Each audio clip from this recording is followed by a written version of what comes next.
Hello, everybody, on this great and wonderful Monday afternoon. Well, it's Monday where I am, anyways. And it's afternoon as it's just hit 12 o'clock noon.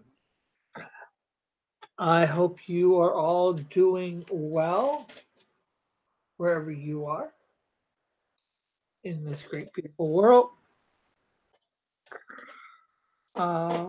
So today we are doing our drawing portion digitally, as usual. And we are in part 6 of Iron Man Saved Salvation by Success from the Who Needs a Superhero book.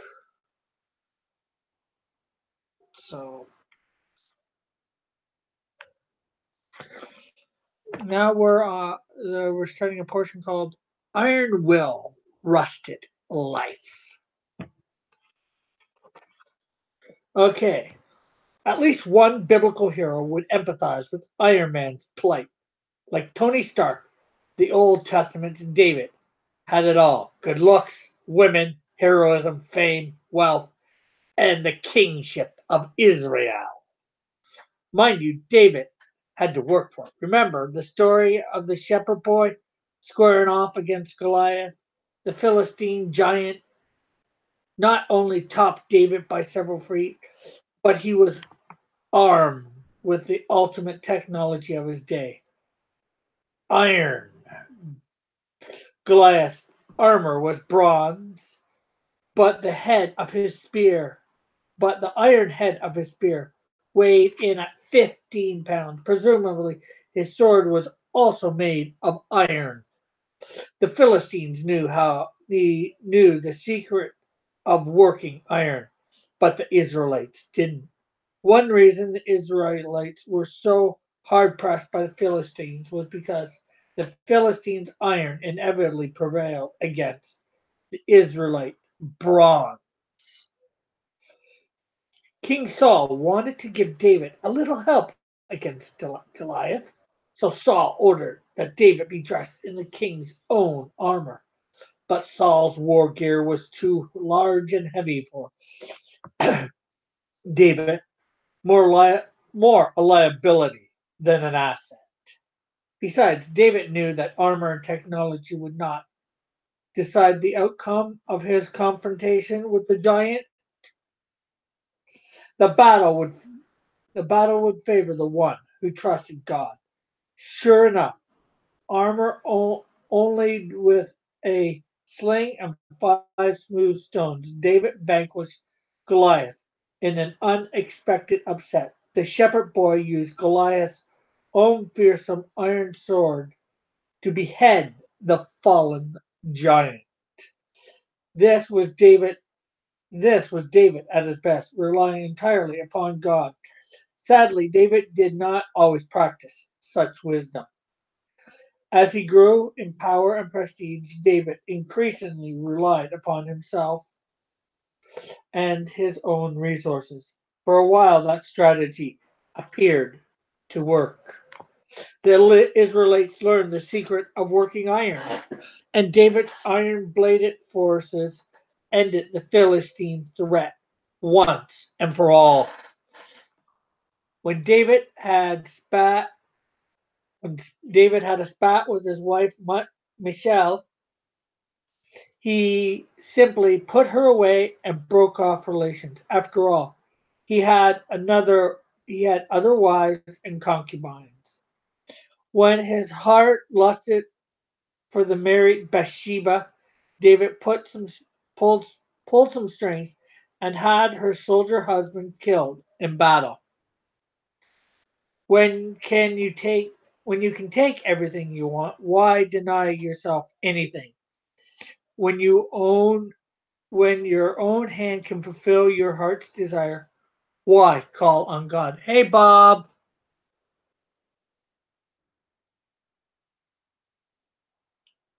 Yes, David had it all until he stopped relying on God. When David began to put his faith in iron, The iron of his sword, the iron of his troops, the iron of his own will. Everything turned to rust. Yes, you're late. A little bit. Iron Will, Rusted Life is the little bit of a portion that we're going through in the book. It's comparing King David or David to Iron Man a little. So you'll have to go back and listen to the beginning. Okay. Everything turned to rust. Maybe you've never heard this part of the story. David's farm family fell apart. One son died in infancy as a result of David's infidelity. Another son, Amon, actually raped his half sister Tamar. Yet another son, Absalom, later murdered Amon in revenge, and inexplicitly, David did nothing to address these issues. Perhaps he was crippled by the memories of his own indiscretions and violent deeds. David's kingdom also tottered. Years after killing Amnon, Absalom raised a revolt against David and sent his father fleeing into the wilderness. David's closest advisors sided with Absalom and joined the revolt. In the battle that regained the throne for David, the bloodthirsty Joab slew Absalom, and in doing so, Joab expressly disobeyed David's orders to spare his son. Absalom's death broke the aging king's heart. In his last years, David's wives plotted behind his back, each vying to put their own son on the throne.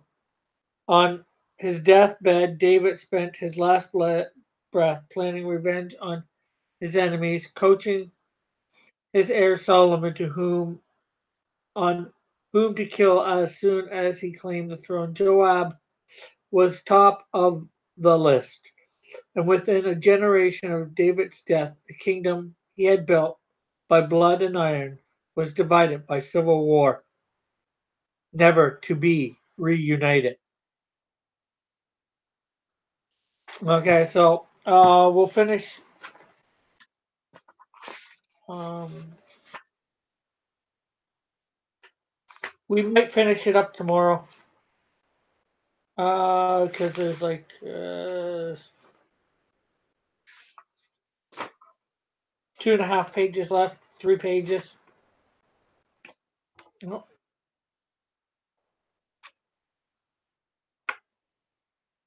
so, and tomorrow it's the last part is called the heart of the matter.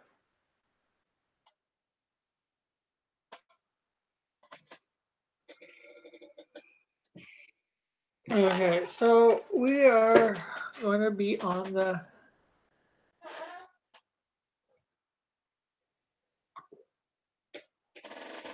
drawing portion. What now? Drawing, of course. Digitally.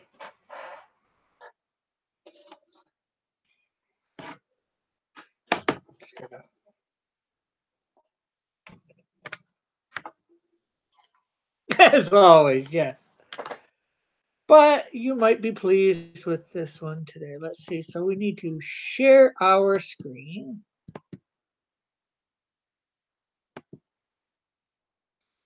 Hide. We are going to be turning this pose into this character, my called Sun.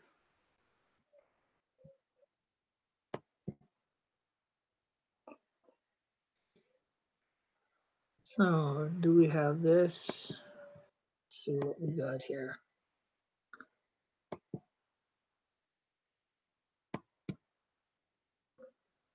And just for you too, Bob, I believe. Well, anybody else who's here or will be here or listening.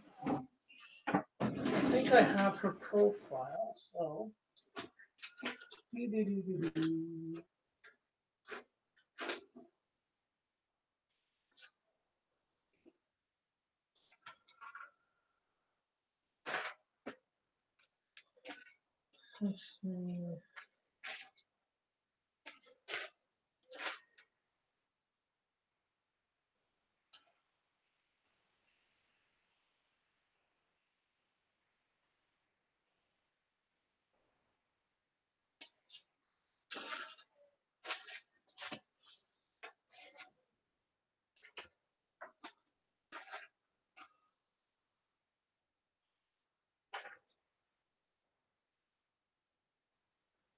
Sorry, this is taking a bit longer than I thought. Okay, so just give me a sec there, Bob.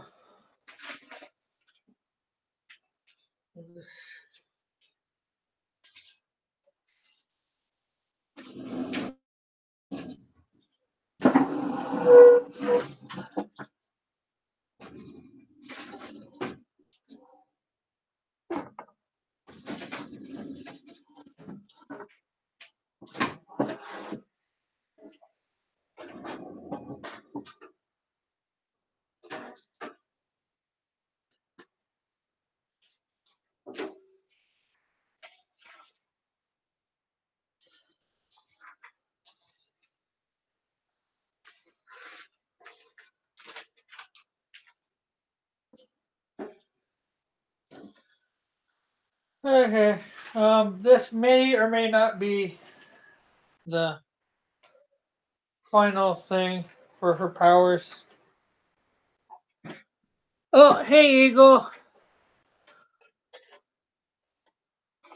Sorry, I was away from the computer for a second there, trying to get something. Uh,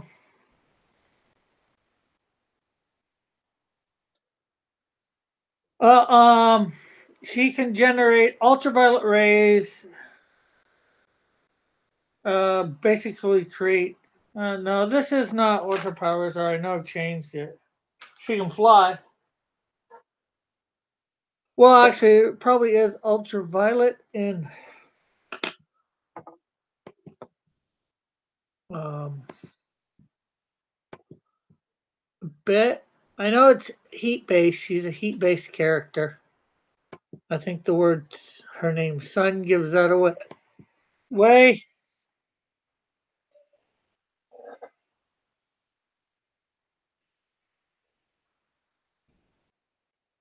Okay. Hey, Winston. Um, as I've told Bob already, we will be transforming this base into my character, the Sun.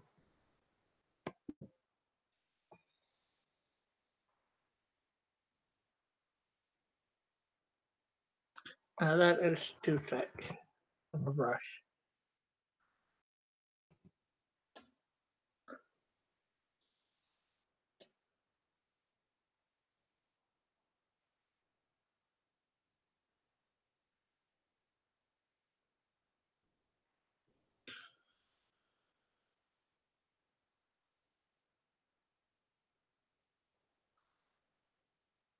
Okay, why ultraviolet? Can humans see her using her powers? Can she use? Yeah, she creates probably blasts that are ultraviolet, so they may or may not see them.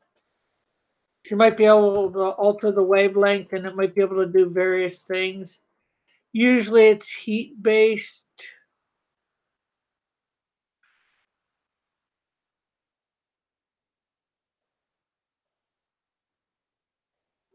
She also probably the reason ultraviolet is. I know this is giving away a bit, but I'm not going to say when and how. When this person first appears in my comic book, she's under another name as a villain by the name Ultraviolet.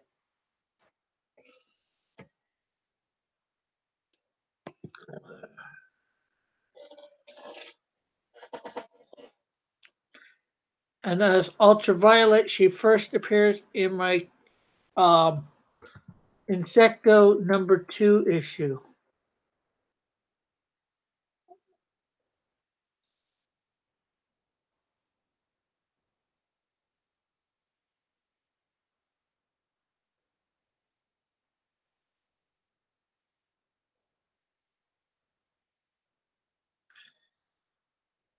And she slowly appears in all my other comics. The next one that she would appear in would be the Flame, then the Canadian Shield, then the Wiz, then Snowdrift, I think. No, Ozona. No, Electide, then um,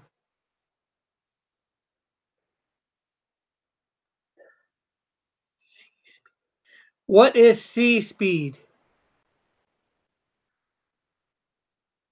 Um, I don't think so, not yet. I haven't had her do that. I know that.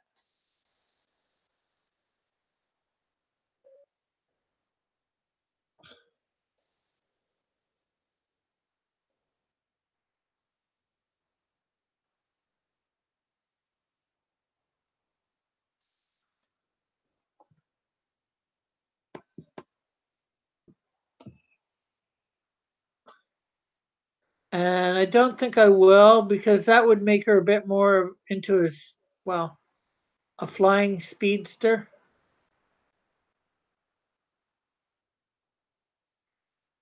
She'll probably be able to travel at faster speeds flying than normal people. Not that normal people fly. It's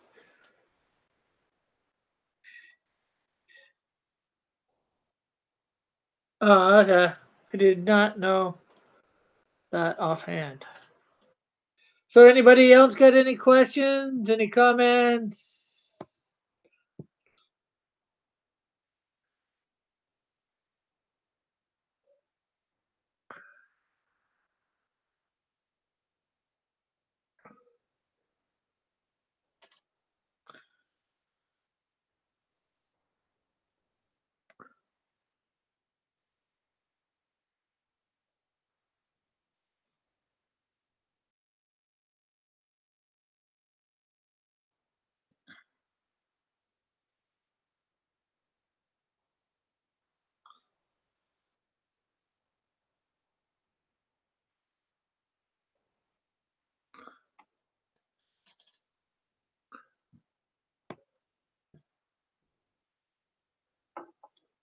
Uh, and Bob can still feel free to ask all his questions.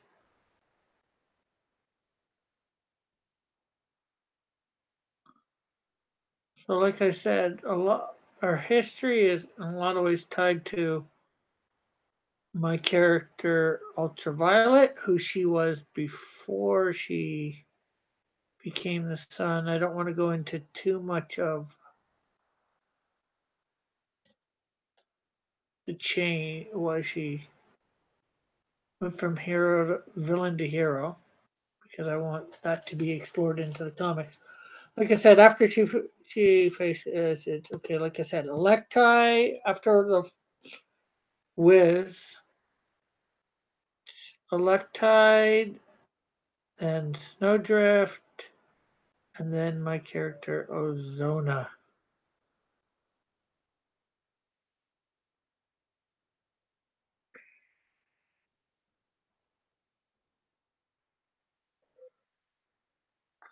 She faces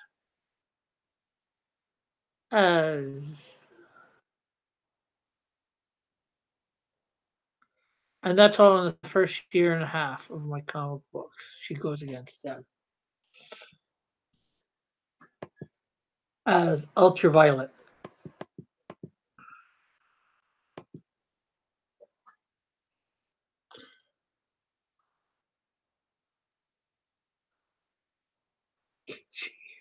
Um,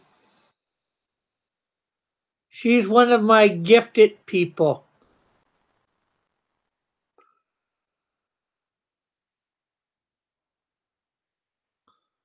for lack of a way of saying it.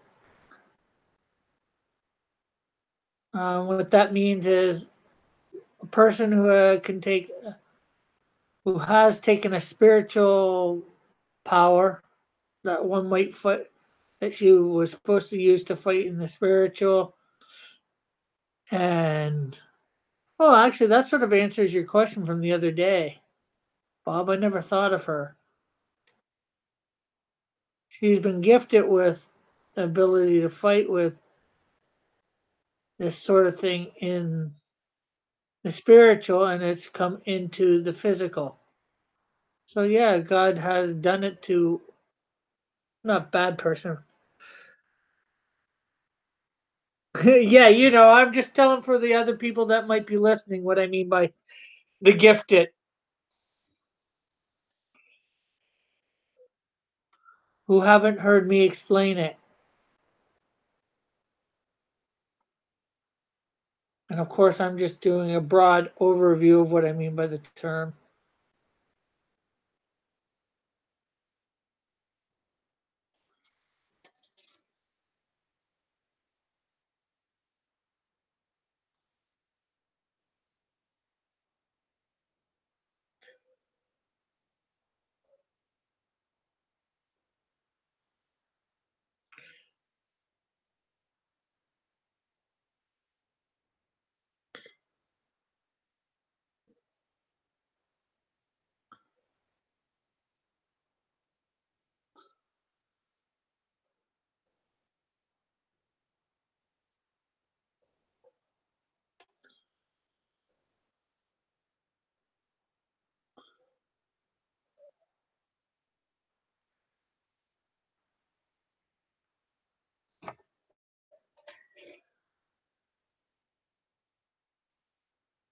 Nope, I have not heard of your original character, Mapache.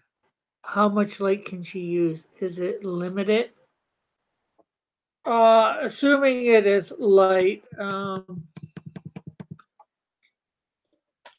I know she has like a Nova type blast, like say Johnny Storm,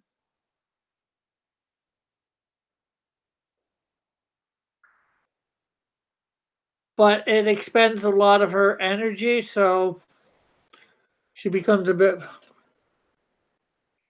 Oh yes, I heard about that from the other day.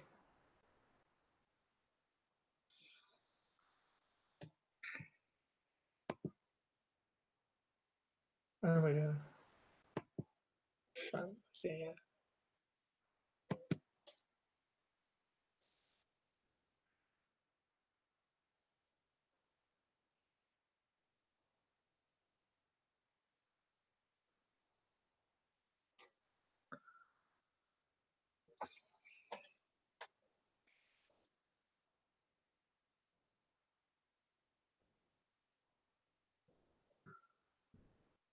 Okay.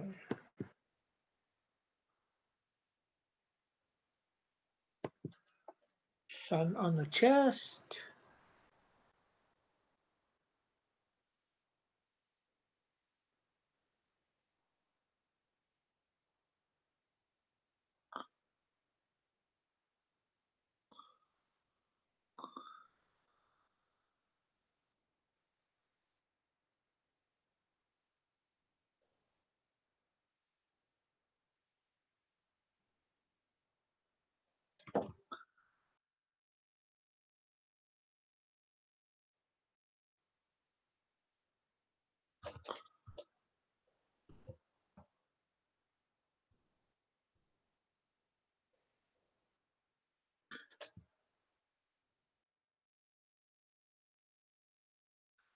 Um.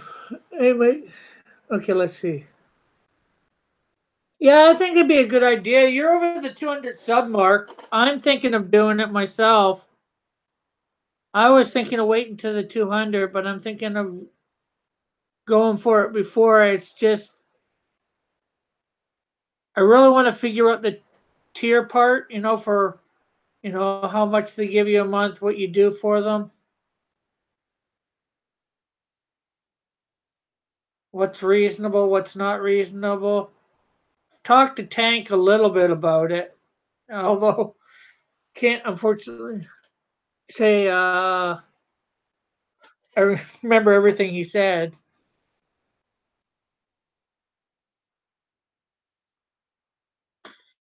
which means I should probably go over whichever stream it was on, which I can't remember whether it was mine or Manny's. Do you think anyone would be my patron? Um, your wife? No. Well, it's hard to say. You put it out there, and as your channel grows, you just let people know about it, and some will, some won't.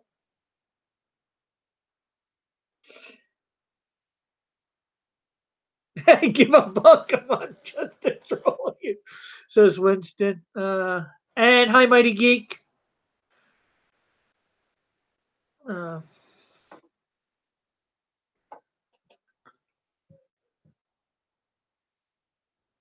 let's see, we got belt.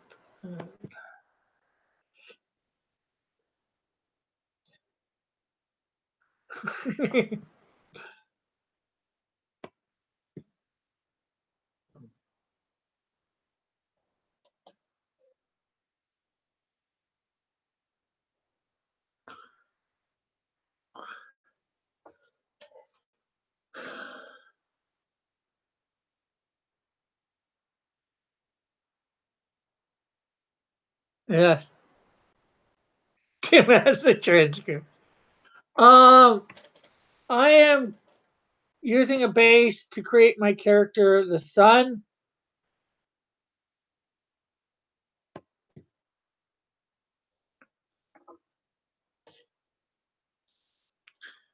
And after I'm done getting the costume on, I will be coloring. So, see ya, Bob. Bob just bobs in and out. Okay, so gloves, yeah.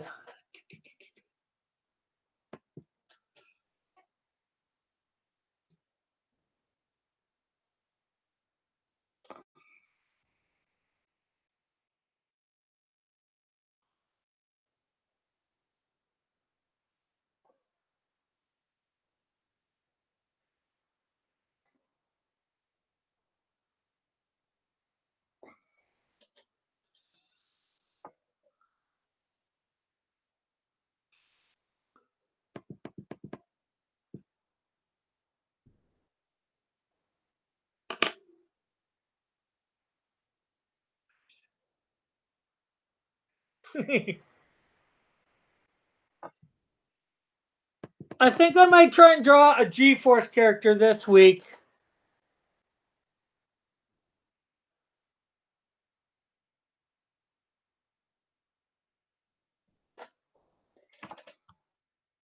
Or Battle of the Planets, as some might know it better.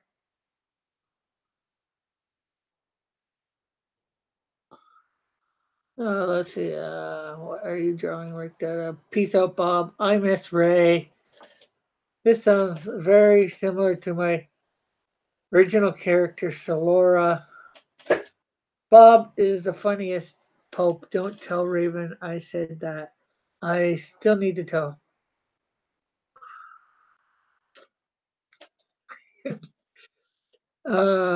You should draw Buma from Dragon Ball. I've already drawn a Dragon Ball character. Who knows? I might even draw more than one Dragon Ball character.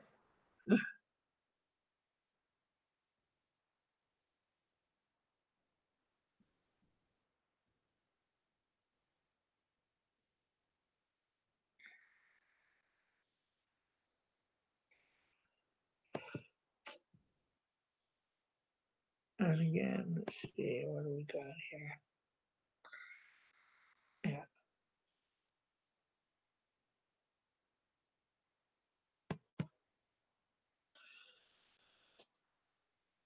Don't trip.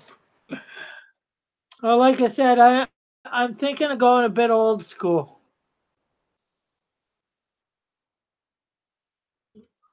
Robotech or um too friendly.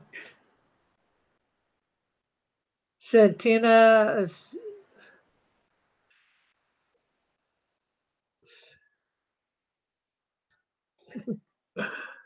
What's her background? Human, alien. This one? Winston, are you talking me?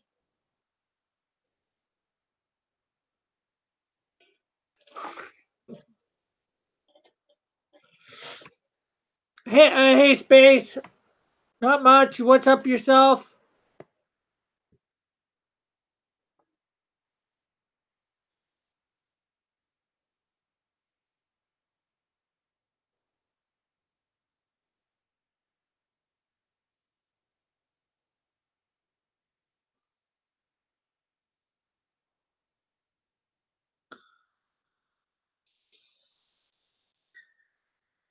She is human.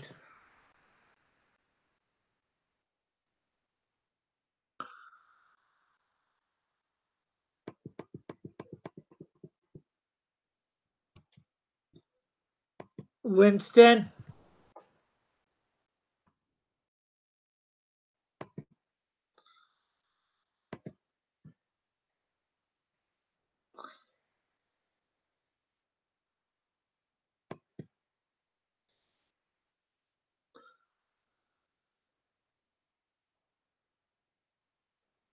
Rust. What's Rust?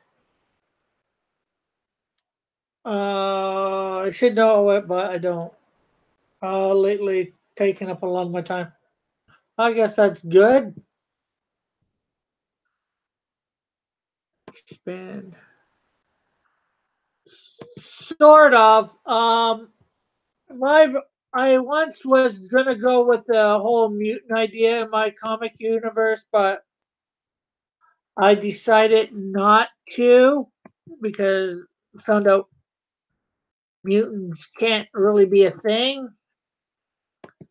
So, although what I'm coming up with probably can't really be a thing either. Um, I have people who have spiritual fighting abilities that they don't know about, and because of one guy bringing his into reality, it weakened the barrier, and a lot more people are now able to do it.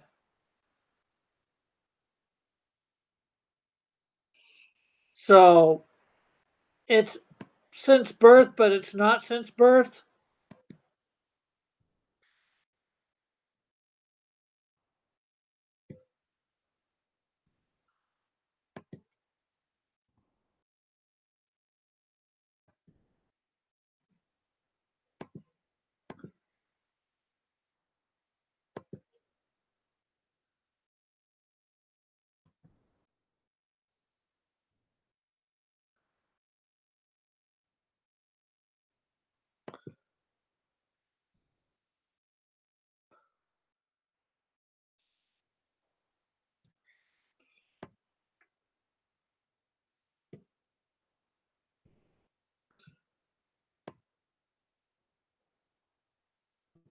And because of when her powers first emerged, she actually was a villain at first.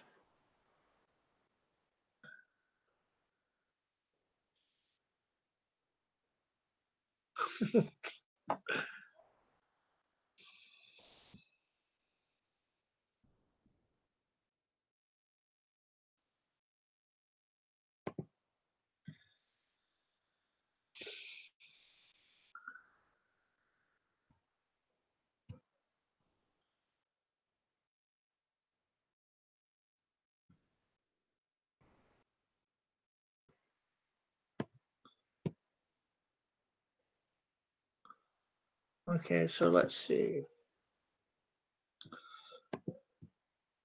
Okay, so we need to.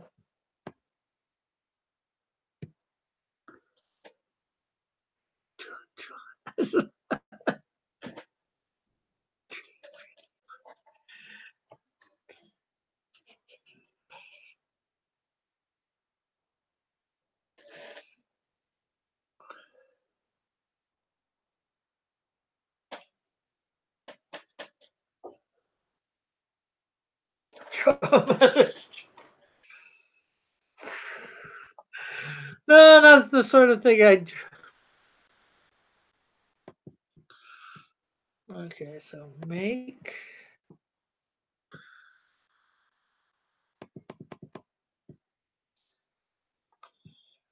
Okay, so let's see.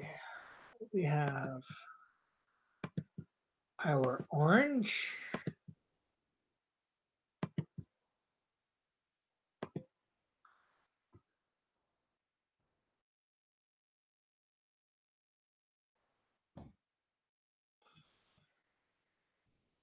Okay, so let's get our orange.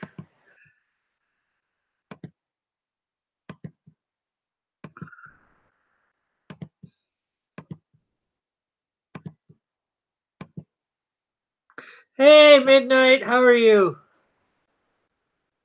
Cool. Glad to have you here.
Oh, okay.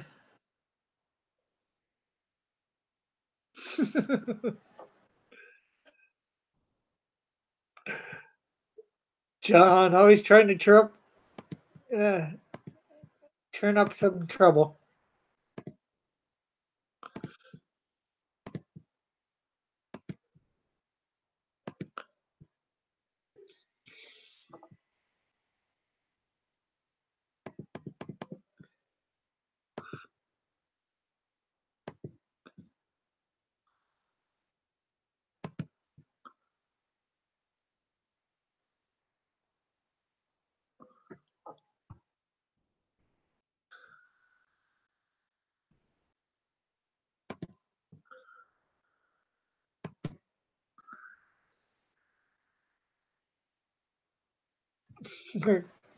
Well, send me a pic. I know I'd probably get them off your thing.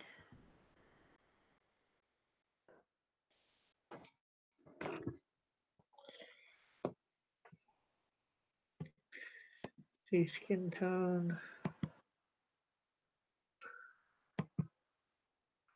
Yeah,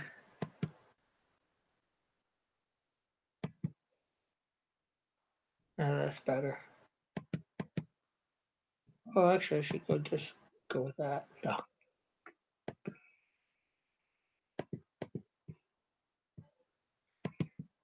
Okay, there's how we'll start for the hair. And we'll get the hair.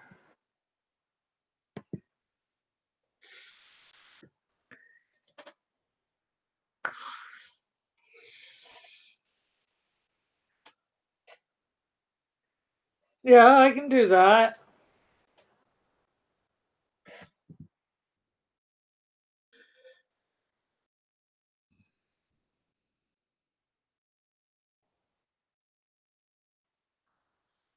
Okay, let's see, color.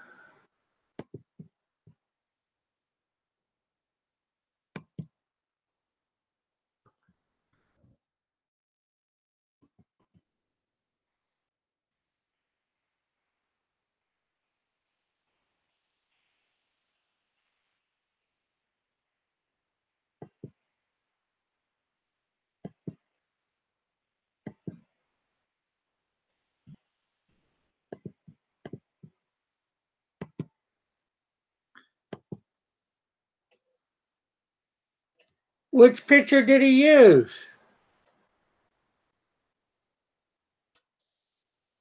Hey, Joshua.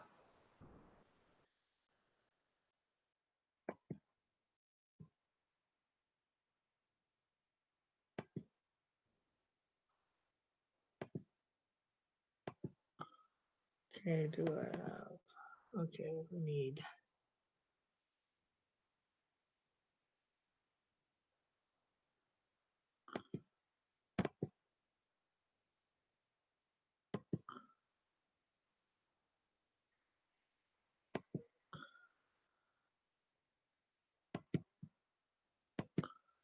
Use crummy foam pick.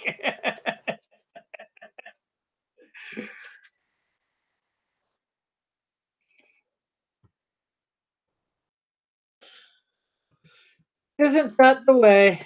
They never use the pick you want them to.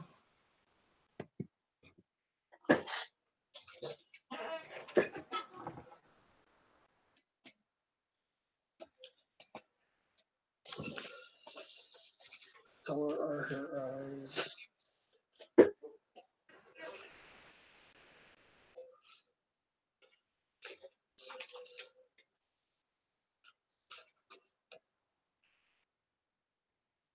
Red and yellow. Ooh.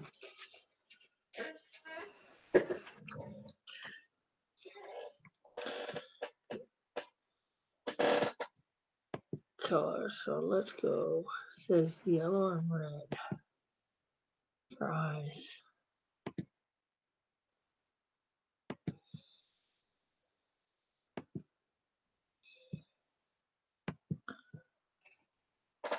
Oh, okay. Midnight Tuesday. Thank you for that. Although to be TBH, the fire was a little bit smaller than I expected. John did. I honestly think they wanted their original superhero to win all of the entries.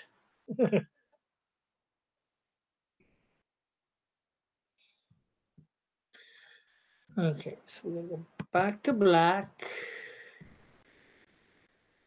Do that. Get our yellow. Yeah, everybody, most everybody wanted their entry to win.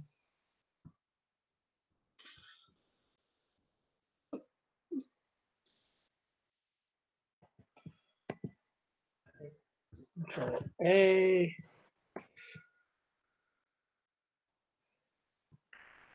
Expand. So let's go zoom in.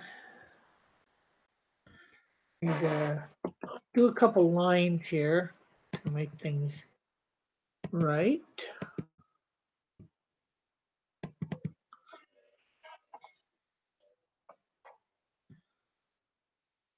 Brush.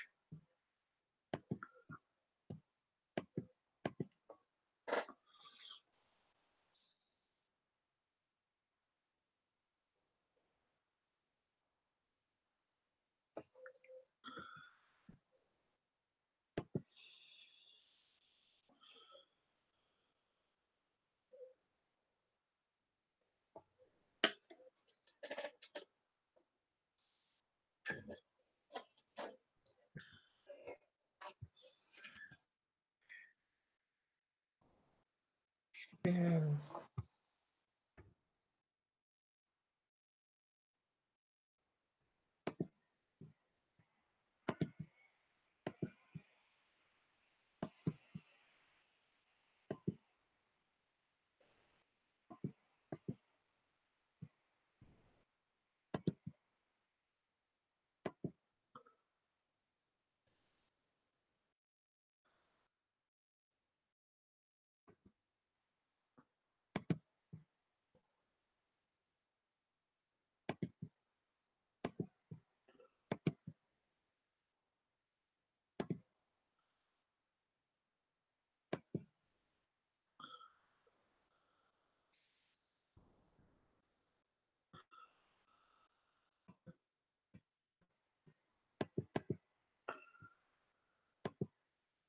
okay, so now we need to create some extra layers here. New layer. Orange shading.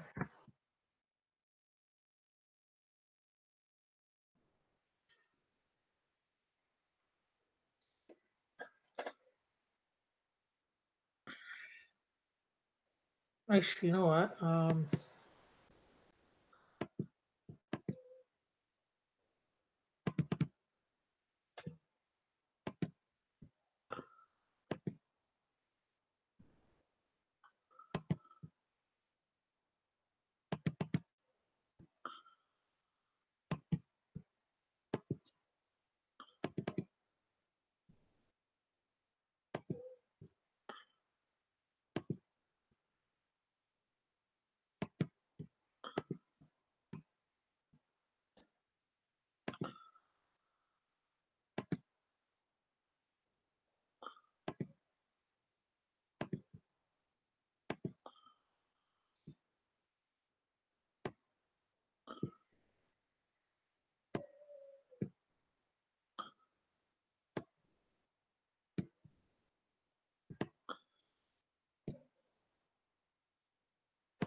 Okay.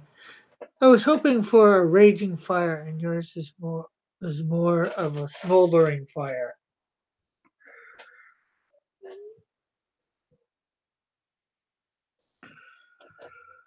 Okay. New layer, yellow shading,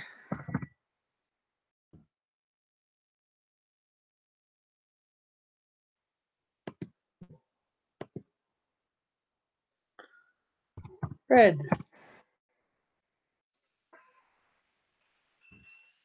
shading,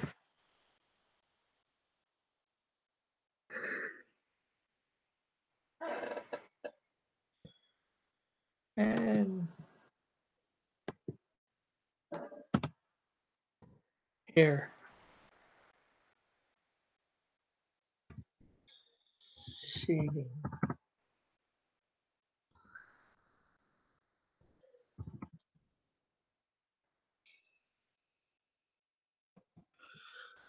Okay, so we'll lock everyone but orange.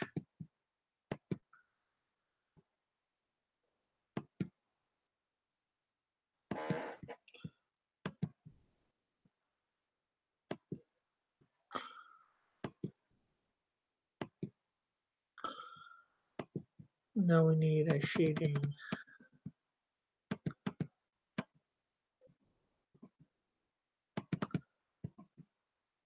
brush.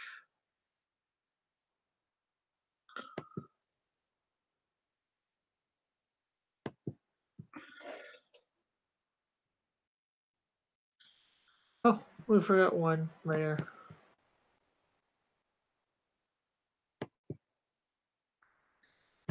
Skin shading. And we'll lock that too.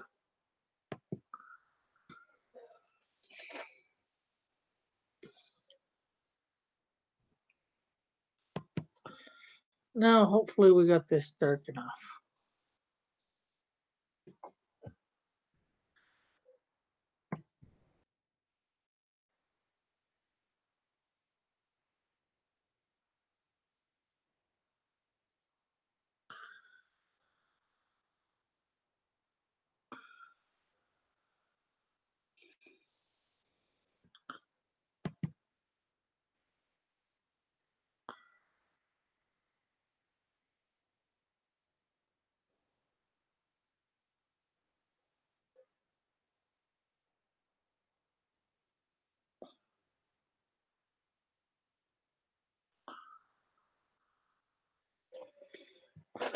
Oh, there's something I gotta correct later.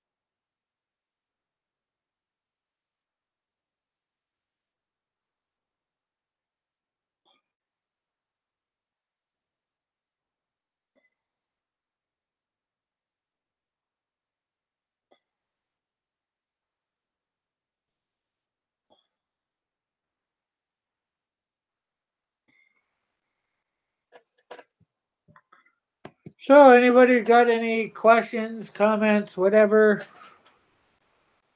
besides what's not going on in the chat at the moment?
Um, it's going pretty good. John's drawn his up.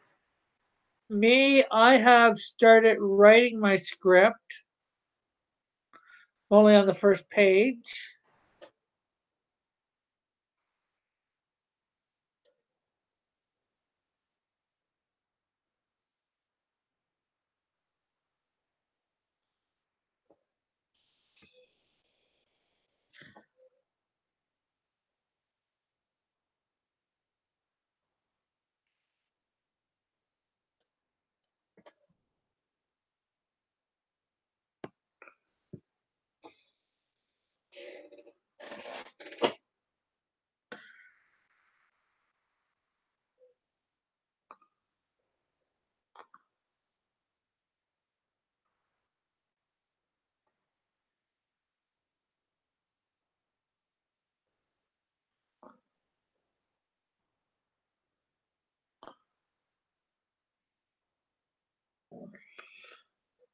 Um, I know, what's his name? Tank has actually, he's drawn up his splash page for his thing. I'm not sure where Manny is on his. I'm hoping to have some more written for mine today. I'm figuring out things as I go along. I got my character, I got half ideas.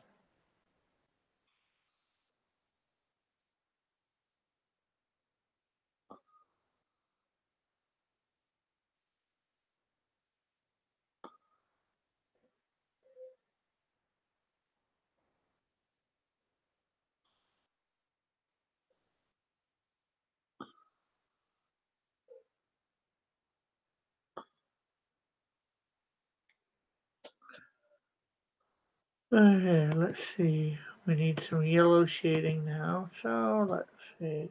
Color.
Got a lot in. See whether I can put this down to like 0. 1.5.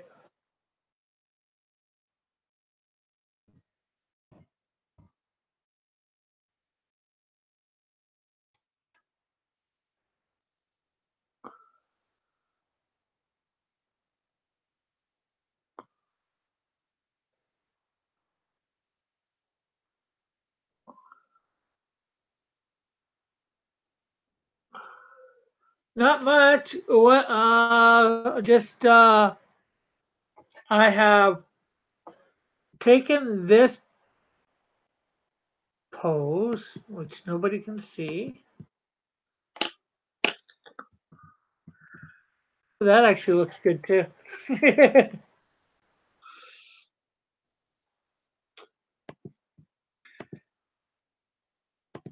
Well, you can see the pose now, and I'm using it to create my character, the sun, or sun. So we'll slowly put that stuff back on. I'm doing yellow shading at the moment.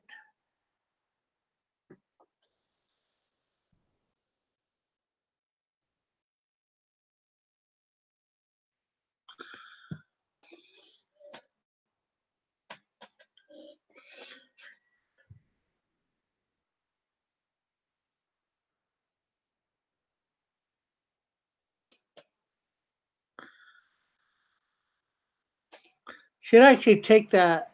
I might take one of those and just try and paint it all.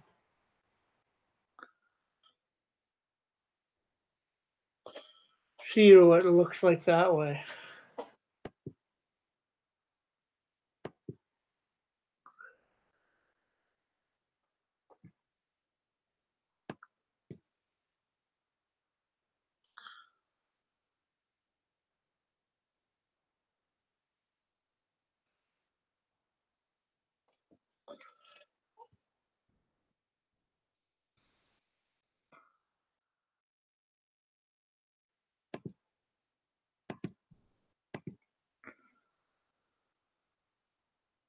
Red.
Need to make it smaller for that.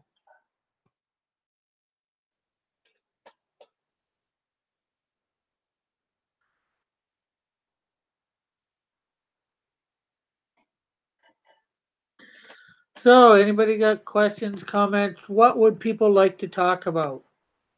Has anybody watched the new, well, not maybe not so new, Black Panther, Marvel's Avengers Black Panther's Quest cartoon?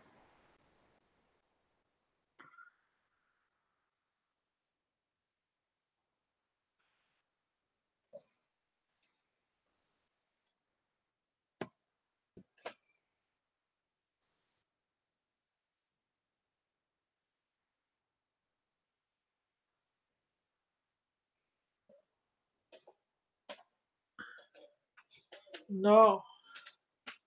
I've watched about 4 or 5 episodes. It seems not too bad.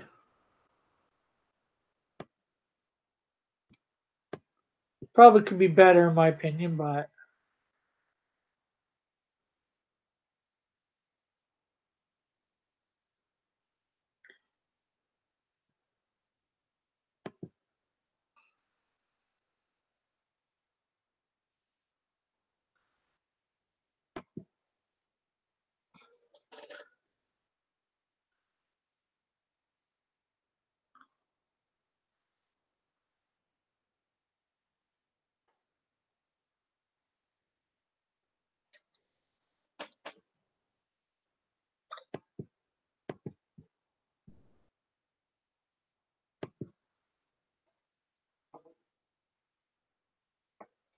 okay.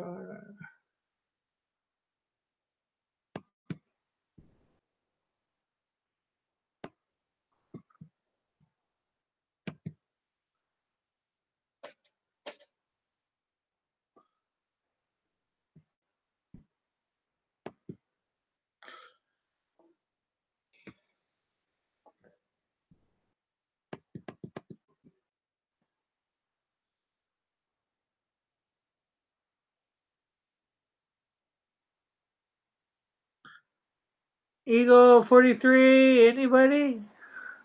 Who's all here?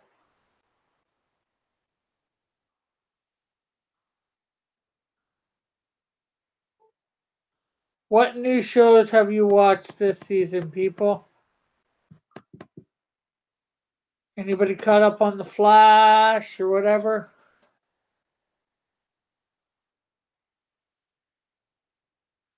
Anybody watching Supergirl? Uh-huh.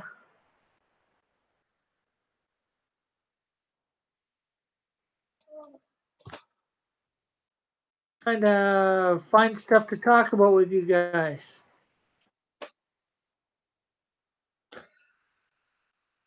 Make the show a little bit more interesting.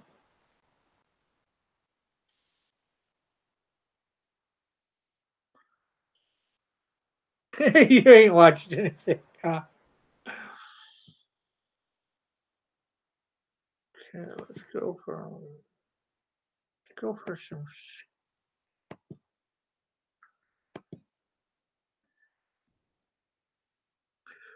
Listen, I'm trying to figure out the new drama. What new drama?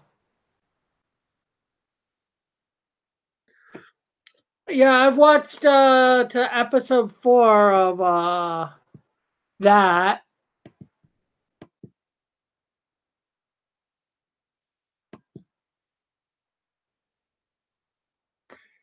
of Daredevil season 3. It's not so. It's pretty good so far. I won't give away anything.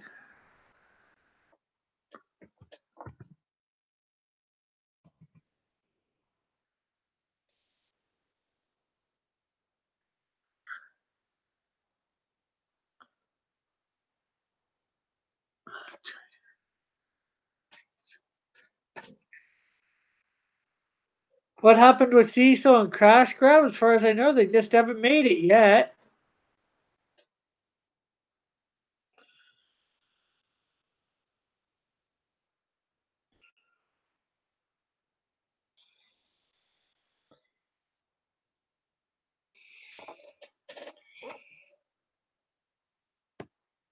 Unless there's something new in the last couple days that I haven't heard about.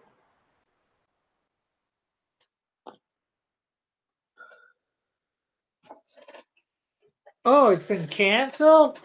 Ooh. Because of Cecil or Nurkish? What?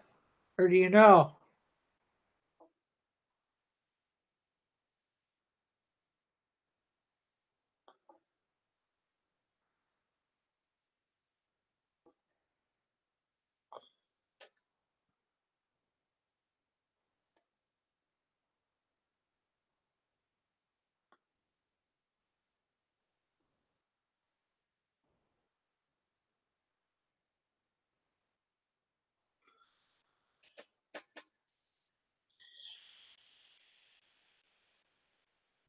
So Nurkish has can't Nurkish? I guess that means Nurkish has canceled it?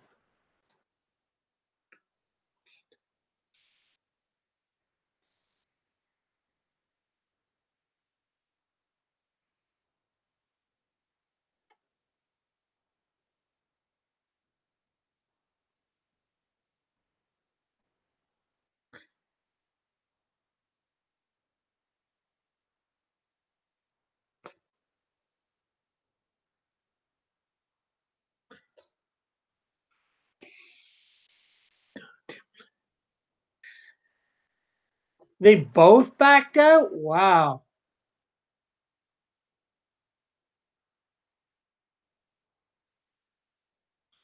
I gotta do some more lines on here.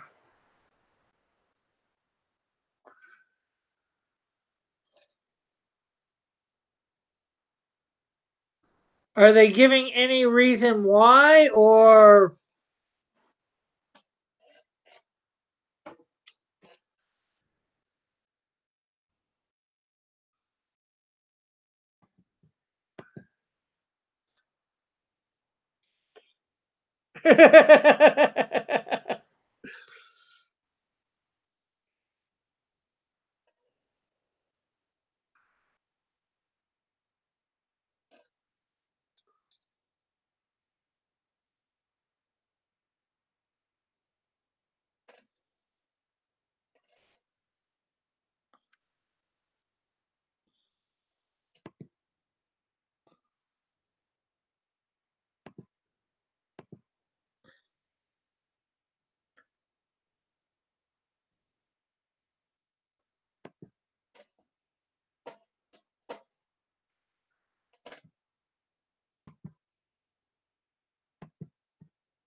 wow.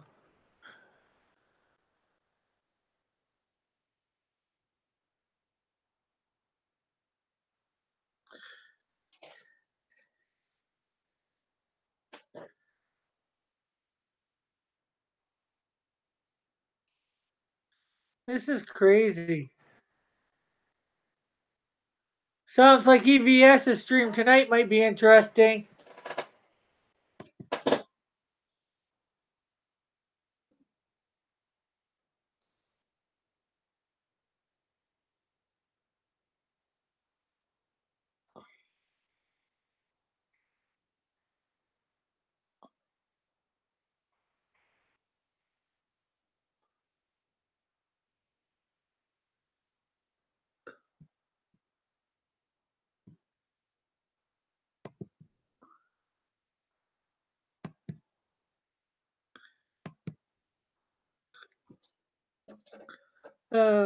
Yeah, just saying Cecil should.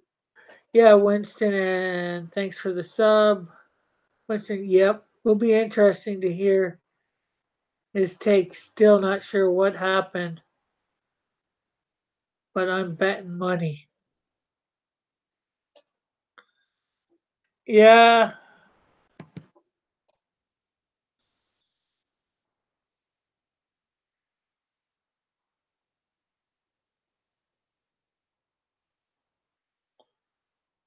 Whoa.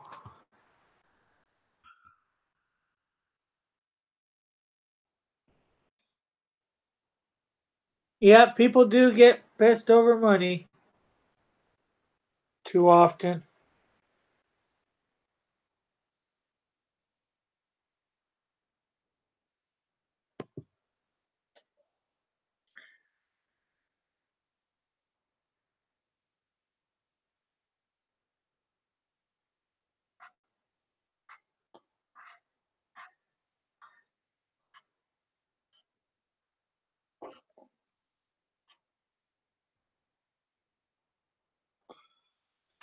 Yeah, that'd be well. Not that I know that I've heard that they were going after Nurkish, but he did the whole Trump satire thing, and so it's like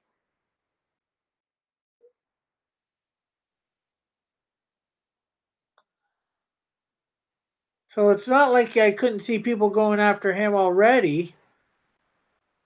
Tim Lim, that is. Was it? Yeah, there's the question. Who dropped out first, Tim or Nurkish?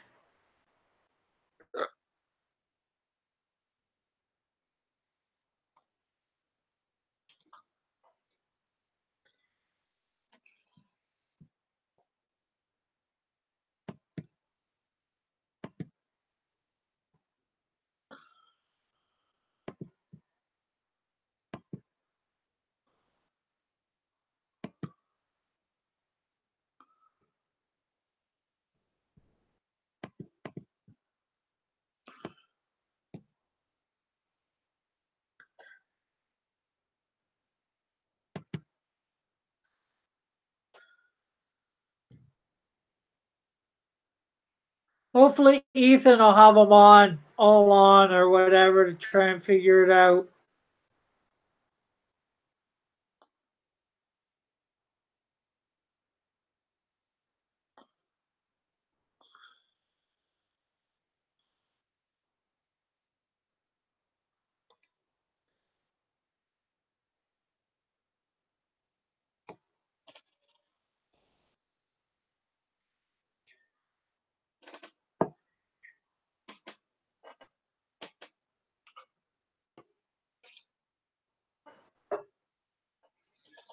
That's why I was saying earlier, Ethan's stream should be interesting tonight.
Usually people can go on Ethan's and sort things out. Ethan's definitely good for that sort of thing, and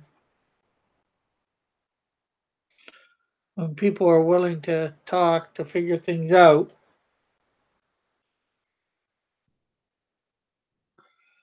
the question then becomes, will anybody want to go on and figure it out?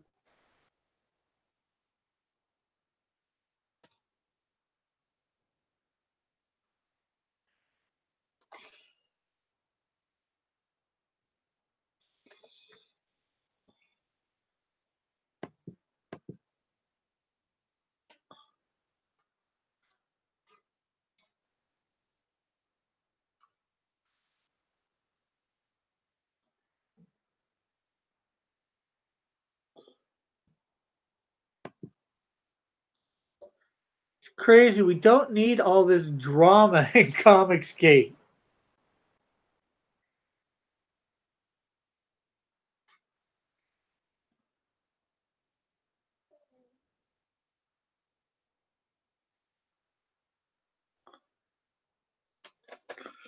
This is the opposite of what we need. We need people getting along, having a good time,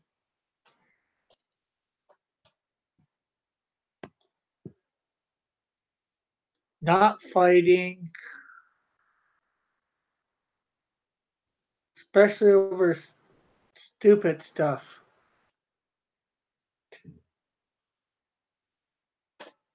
Tweet says we need more cross comics. Thank you for that. Tweet says due to influencers within Comicsgate. I wonder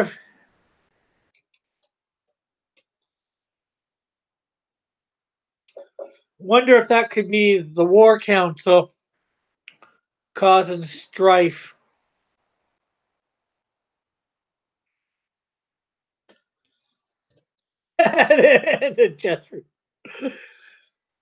Trust me, there ain't nothing interesting about my chest.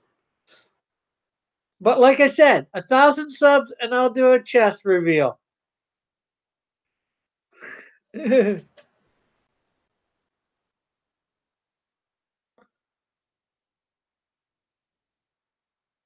Well, they also I heard they doxed Nurkish.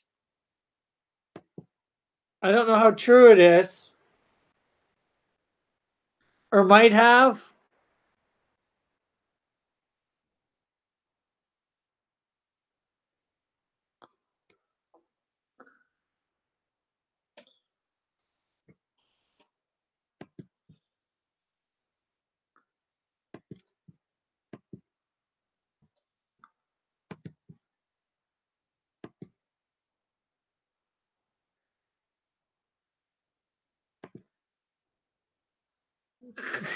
Thank you.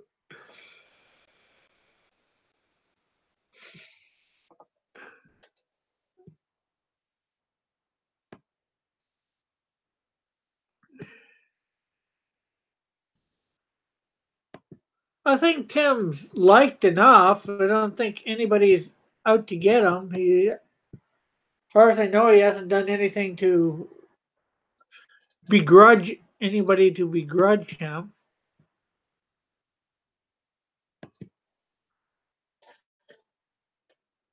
Hey, Tank, what you up to?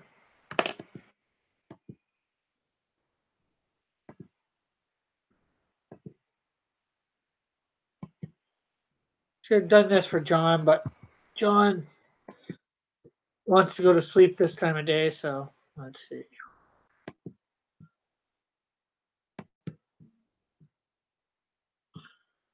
Messages.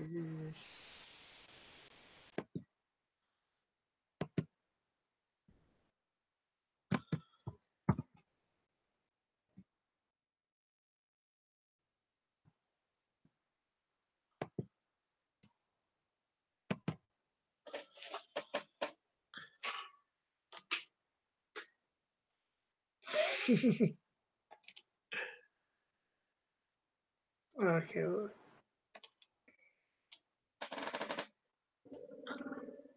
Excuse me.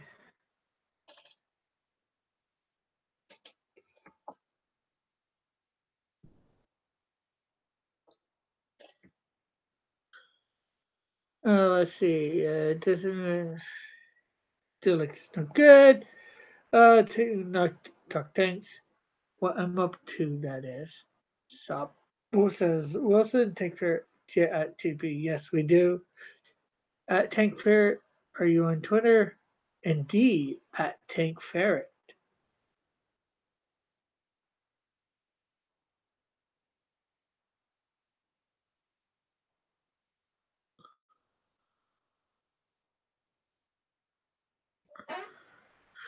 Oh, I'm glad I'm a nobody in Comicsgate, says Winston.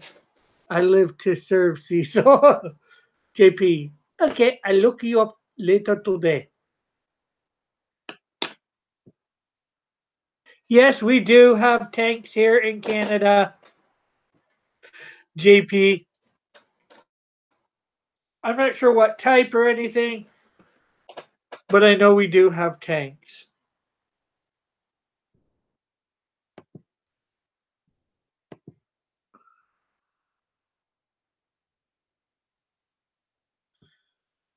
You know what? I'm gonna do that.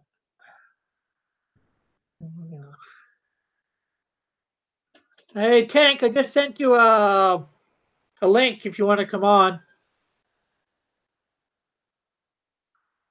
Twitter.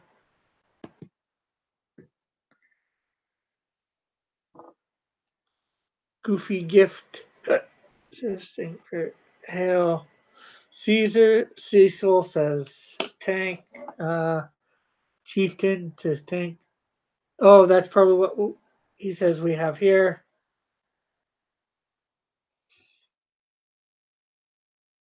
I might have more than the Chieftain. I don't know though. Tanks aren't really my thing. You know what I mean?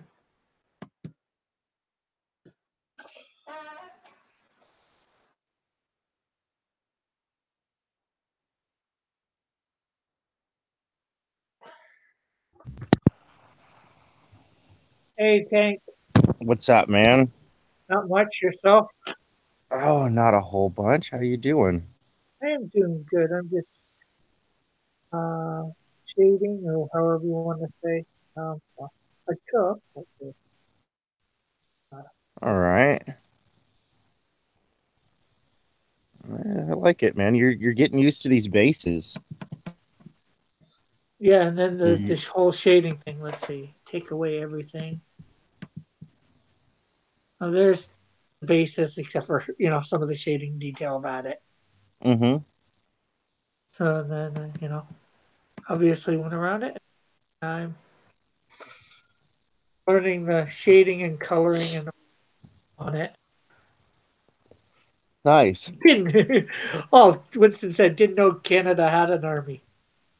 Last time I heard, our army's pretty good too. I hear that we have a lot of war games with the states, and we beat them a lot of times. Actually, this I think this last year, uh, I think this last year, I think Canada beat the U.S. in the Sullivan Cup. I think it was Germany, Canada, U.S. in the top three for the Sullivan Cup. For And anybody what who is doesn't the know, Sullivan? yes, the Sullivan Cup is an international, mostly NATO countries, but it is an international competition where countries send their best tanks, their best tank crews. Um, yeah, for the U.S. to even qualify for the Sullivan Cup, you have to score a perfect gunnery on table 8, which is that's a big deal in the world of tanks. That's the big qualifier. That is because it's really hard and you're just not a tanker till you've done it. You may have graduated, school and whatnot, but until you do your unit and you graduate and you do the table 8 gunnery, you're not even allowed to wear those tanker boots with them cool leather straps. Nope. And no, Canada's got a fantastic armor. Their armor is fantastic. Yeah, I did want, I did want to come off too braggy. Yeah, I don't know nothing about the Sullivan Cup, but I've heard from a lot of different sources that when Canada and the States have war games, it's almost like 90% of the time Canada wins the war games. No, it's not that. Canada does have a tendency to win the war games in a lot of places, but in some places, Canada comes to the U.S. because the U.S. honestly, let's be frank here, folks. The U.S. trains more diligently than any other military force in the world, and it's not a bragging point. That's an actual point. Goodness gracious, and usually holds itself to a higher standard than most other militaries. With really honestly, uh, the most disciplined militaries that are like the U.S. are Canada and Australia.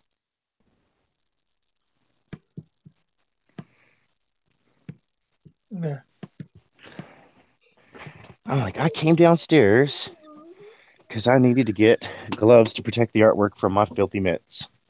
Even though my Uh, filthy mitts are clean, they just have, they constantly excrete human, like the rest of the human body does. okay. What do we got here from you? I guess you were saying the chieftain is the type of tank that we have the most of, if all of. Yeah. William says he's not talking about water tanks, says Winston. And then you say Tank says it's a good tank. JP says, "Oh, the chieftain, nice." JP says, "You could use them in your comics, very sexy." Winston says, "Didn't know Canada had an army." JP says, "They even have a navy." Lies, says JP. I guess about my beating the states in war games. Winston Smith says, "Our Salvation Army could beat them." Hey, we got the Salvation Army up here too. JP says, "Actually, Canadians are badass." Yes, it's those quiet types that you need to watch out for. Yeah. People often forget that it's America polite.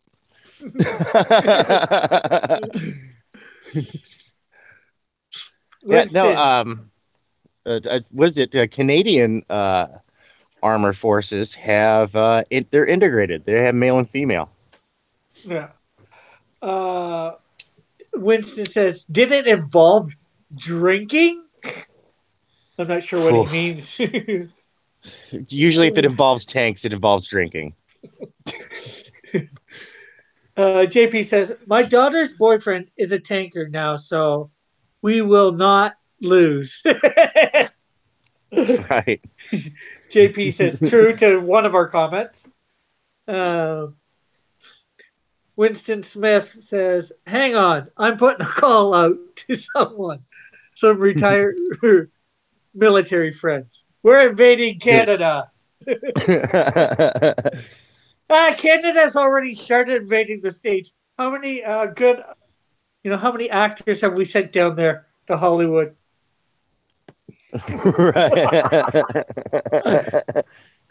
That seem Subversive. to who become who become quite famous. Let's see, Lauren Green. I can't even name them all. No, there's just too many. No, there's too many. Lauren Green, William Shatner, James Doohan, uh, Jim Carrey. Dude, James Doohan, that dude was like a bona fide war hero. Scotty, Yeah. that dude was shot more than 6 times and he kept fighting. If there's anyone on that cast of the anyone on the set of the original Star Trek that I would not want to anger, it's Scotty. JP says you sent Justin Bieber. We already won. You can keep him. Yeah, that was a giveaway. And we're currently trying to pawn him off on Europe. So, And he says the band Rush as well. yeah, yeah.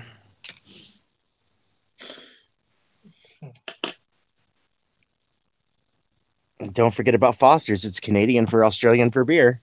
Oh yeah. So, and I know there's many other.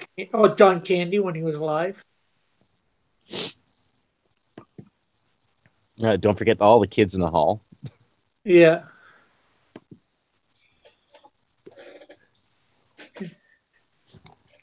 We know how to invade. Winston says, "Just giving some shit. Met some really good Canadian Vietnam war vets." Yeah, I know you're just teasing a little bit there, and it's all right to tease. Hey, we can have fun Yep. on my channel. Canada does what the U.S. should do more of, and what the United States current Secretary of Defense encourages, and that is the use of soft power.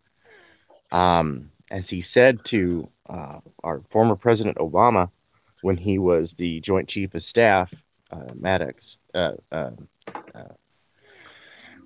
he said, when you use your soft power, I have to buy less bullets, and I like that. We do like Yeah, soft power. We'd much prefer the use of soft power, negotiation, yeah. treaties over sending people into harm's way. Canada, I know, used to be known as the peacekeepers. Really, peacekeepers. Oh yeah. No, that's what the international what's funny is that the international armed forces community doesn't refer to Canada as Canada's army. They refer to them or as soldiers, they refer to them as peacekeepers. Because that's just Canada's reputation militarily is that yeah, no, hey, we're not gonna go in and invade the place, but we'll clean it up for you after you're done with that.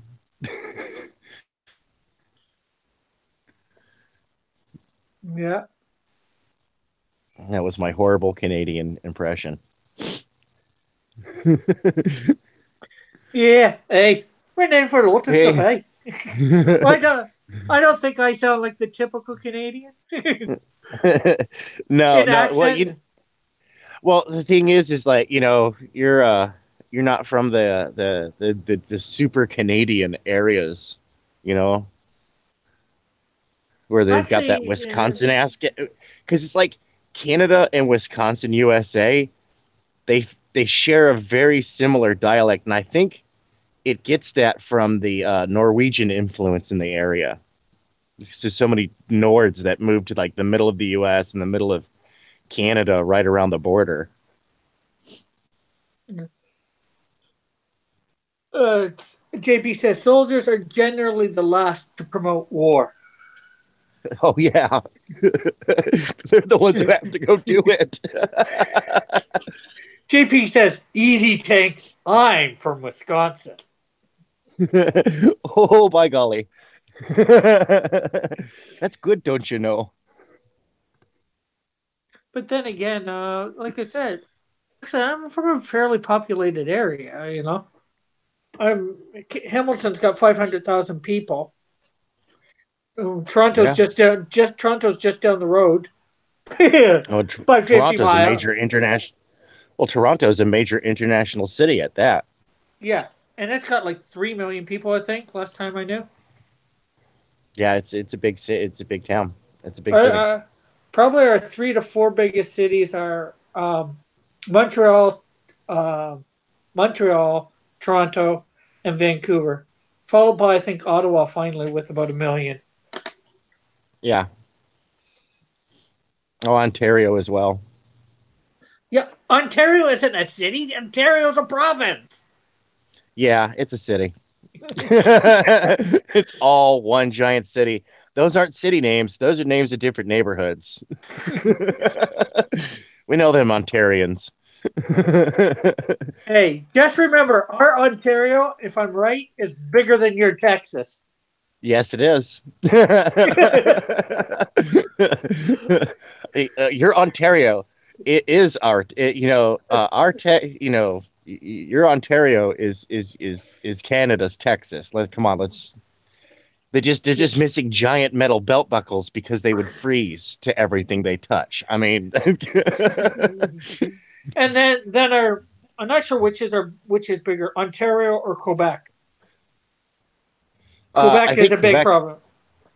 Yeah, Quebec. I think his population wise is bigger than Ontario, but that's No, a whole beast of itself. actually, I think Ontario's got more population, but I think Really? Yeah. Quebec is bigger land wise. Oh, okay.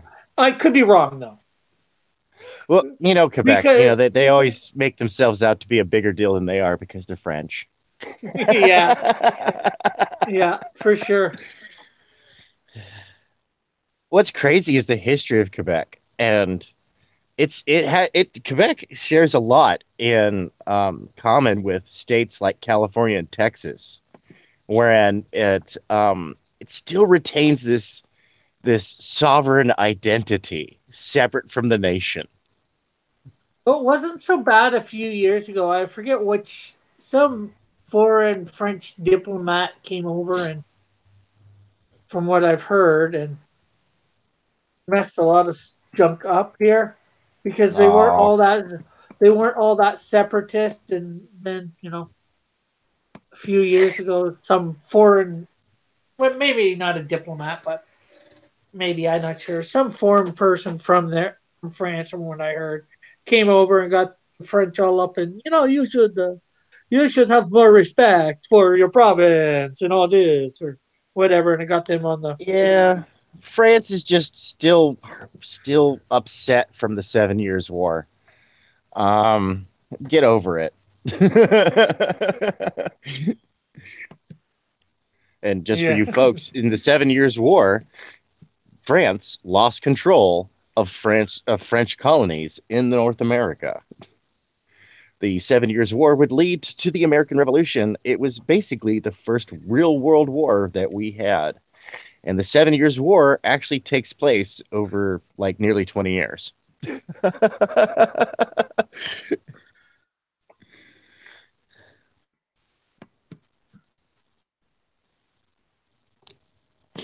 No, it's I funny. I was know. I was looking at some of the policies being passed in America right now, and I looked at my wife and said, "Well, I better start practicing," and started singing the Canadian national anthem.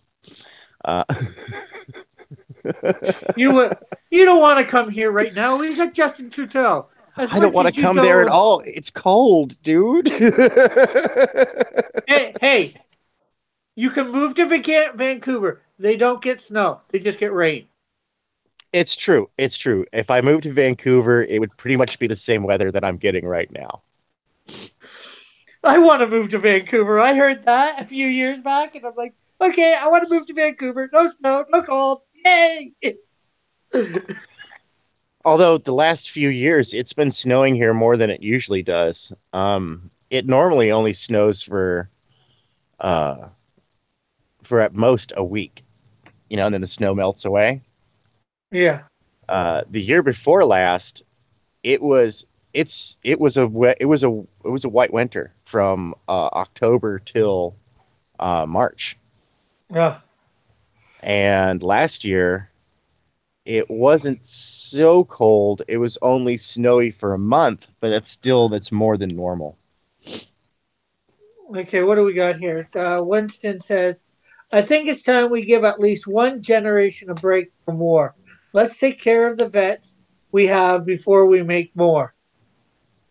I would agree with that. Right?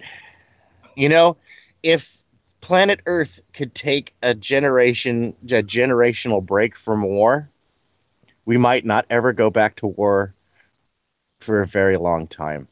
Uh, what's really funny is that as much as attention as all the brush fire wars and proxy wars around the world get, we're actually I'm a history buff, and I can tell you with absolute certainty that we have the lowest occurrence of international violence that I've ever seen on the historical stage. Um, if we could just stop bickering amongst each other over petty differences and realize that they're petty differences, that honestly we want the same thing.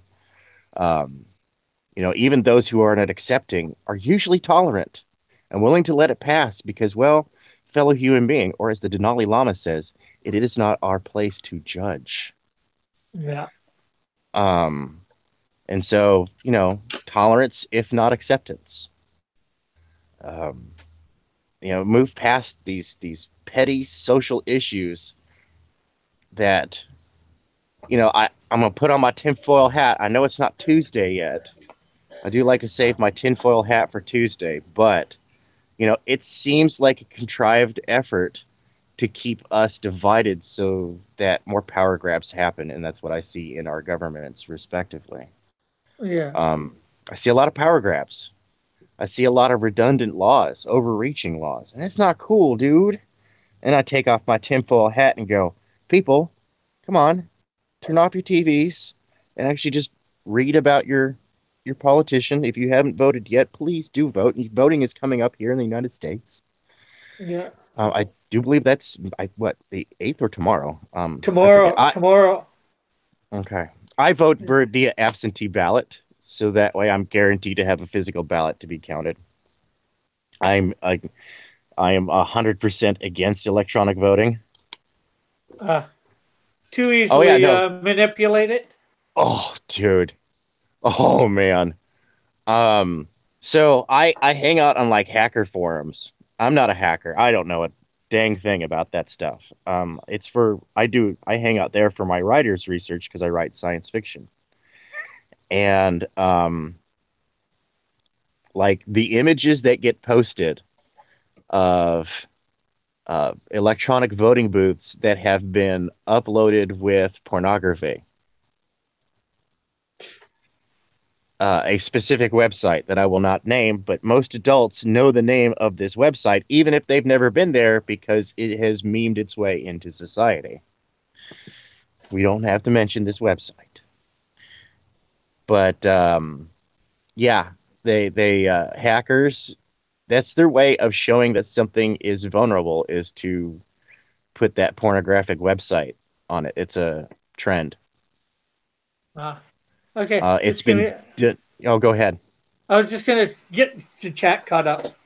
Okay. Uh, JP says, but we are but yeah from Milwaukee originally, more German and Polish in me. What my wife is Norwegian though. JP says, wee Yeah. wee. JP's Wisconsin's very French too, historically. Yeah. Winston says, I'm from the Appalachians, traced back to late 1600s in the US. We made it with whatever walked by the cave, apparently.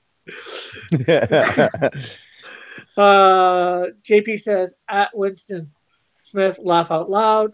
Inkwell says, or false flag wars. And Oof. yes. And JP, tolerance would be a good start. I agree with you on the tinfoil. Winston then says, I have my tinfoil hat on now.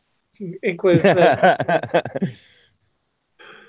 Inkwell says tomorrow, I guess, for the voting. And JP says early and often. Winston says, Teammate, Malin Militia. yeah. Winston says, I'm not a hacker. Inkwell says, yep, a physical ballot is the only way to go. No electronic voting at all. And Winston says something a hacker would say. Pornhub. Yeah, that was the site I was not going to mention. That is the it's been on like the New York Stock Exchange ticker. It's been they've put it on the big screen in Times Square. These let's just say electronic security enthusiasts, they love two things: vulnerabilities and payphones. Um, electronic vulnerabilities and payphones.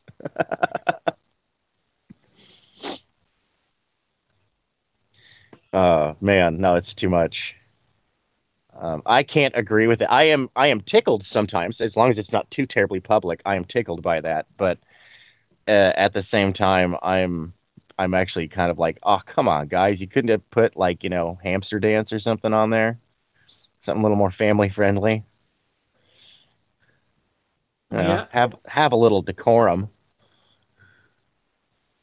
Okay. Inkwell says champions for life. Vote twice, vote often. That's mailing. And payphones are tight, says Winston. Yeah, payphone. If you find a working payphone, dial tone, take a picture of it, note where it is, and go post that to the Facebook group 2600 Quarterly. 2600 Quarterly has been coming out, geez, for the longest time regarding electronic security, computer security. And that's where all the cool kids hang out.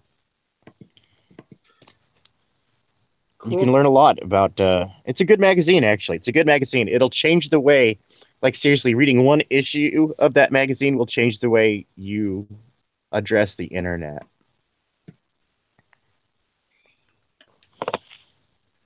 That's why I have insanely redundantly complex passwords for my sites. I don't use the same password for any site.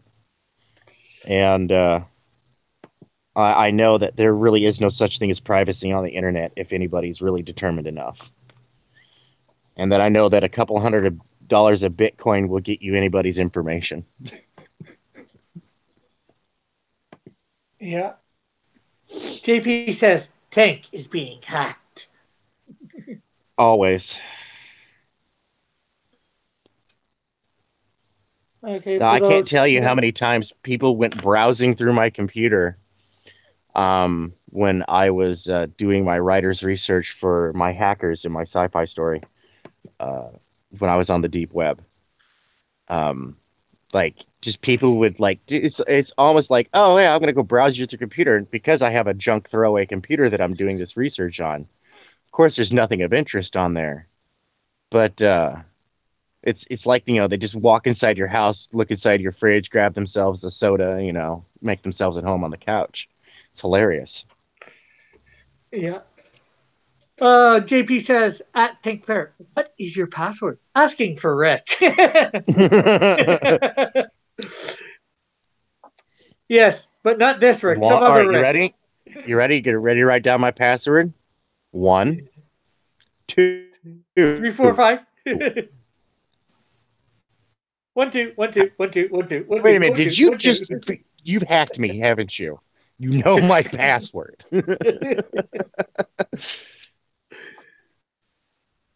No, there's an even worse password than that. Is just all zeros.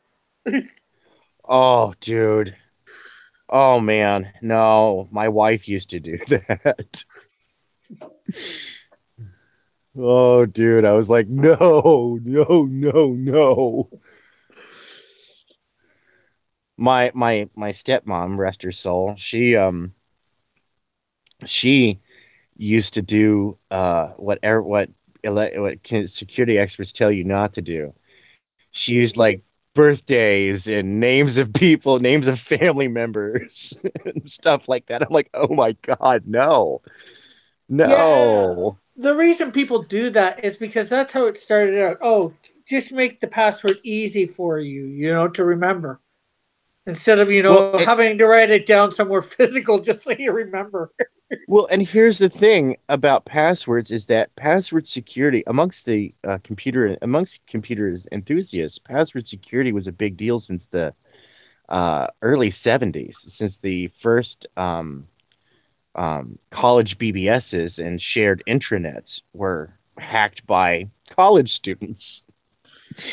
Um, and no joke, it all started with the password being password. That's the earliest story I can find of hacking was that the password was password. Um, yeah, really, or six zeros. Um, or eight zeros. Yeah, whatever number of digits they require. Yeah, yeah. And oh dude, no, it's like don't do that because if don't even use a real word in your password. You don't even want to use a leet word, where you're using letters for numbers and stuff because all somebody has to do is they use these password finders and all they have is a repository of the most commonly used passwords. Yeah. And you can actually, there are websites out there that you can go to and safely, you could see you enter your password, and it doesn't, it's not going to check your accounts or anything like that. What it's going to do is it's going to measure the strength of your password, and it'll tell you how many accounts share your same password, and it bases this information off of leaked data. It's blind. You can't see it. They can't see it, but the computer can go, yeah, there's other stuff like this. That's what the Yeah. program does. Um, and I do recommend that. There are a couple sites I would recommend. I would look for one with trusted certification and whatnot. But you can do that. You can measure the strength of your password. You can see how common your password is. And honestly, the best thing for passwords is to go to your local, drugstore, go pick up a little pad of paper and write them down physically and keep it in a safe location. Um, you know, storing your passwords electronically is bad idea because all it takes is that one electronic device to be compromised. Unless you're like me and you have like this antiquated laptop that has no connection to the internet whatsoever. Yeah. That's safe. That's as safe that's not it's still not as safe as a pad of paper because the pad of paper won't short out and lose your passwords. True. And it won't. Can't be. Well, I guess it can't. Oh, it can be stolen, but Oh, it can, but you keep it in your office desk or you keep it in your safe. You practice your passwords, by writing it like you would any other yeah, vocabulary word. Write it down a bunch of times yeah, until you have it memorized. And I recommend that people, 2 to 4 times a year, change your passwords. Change them. It's annoying yes, and it it's is. inconvenient, but if you want to have any semblance of security in this digital age, you got to be on top of that. The great thing is that there are services out there. Um, there are security services out there that you can subscribe to that will protect your sites, and you just log in through that using that security key. Um, the only kind of annoyance on that is that anytime you want to log in from a new device, you got to go to your email and confirm that yes, that's me. I want to log in using my security key. You know, whatever. Yeah, Not too bad. yeah. Now let's see what do we got here. Winston says, "Nah, it's NSA." JPE says yes.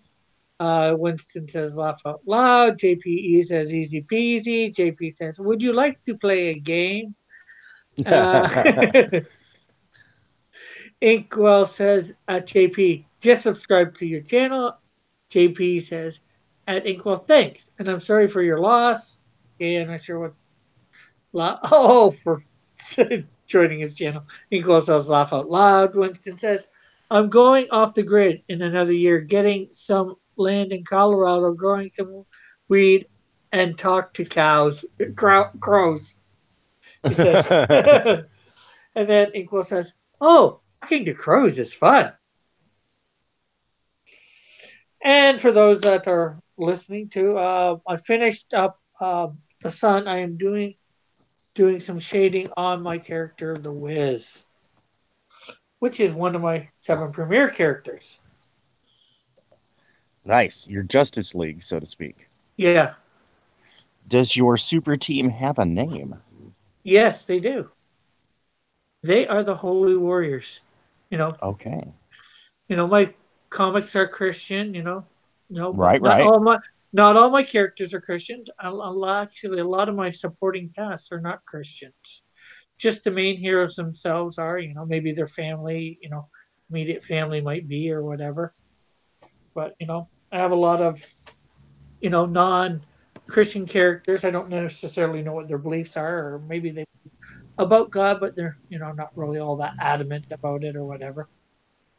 Well, As it's, a, you can do good by, it's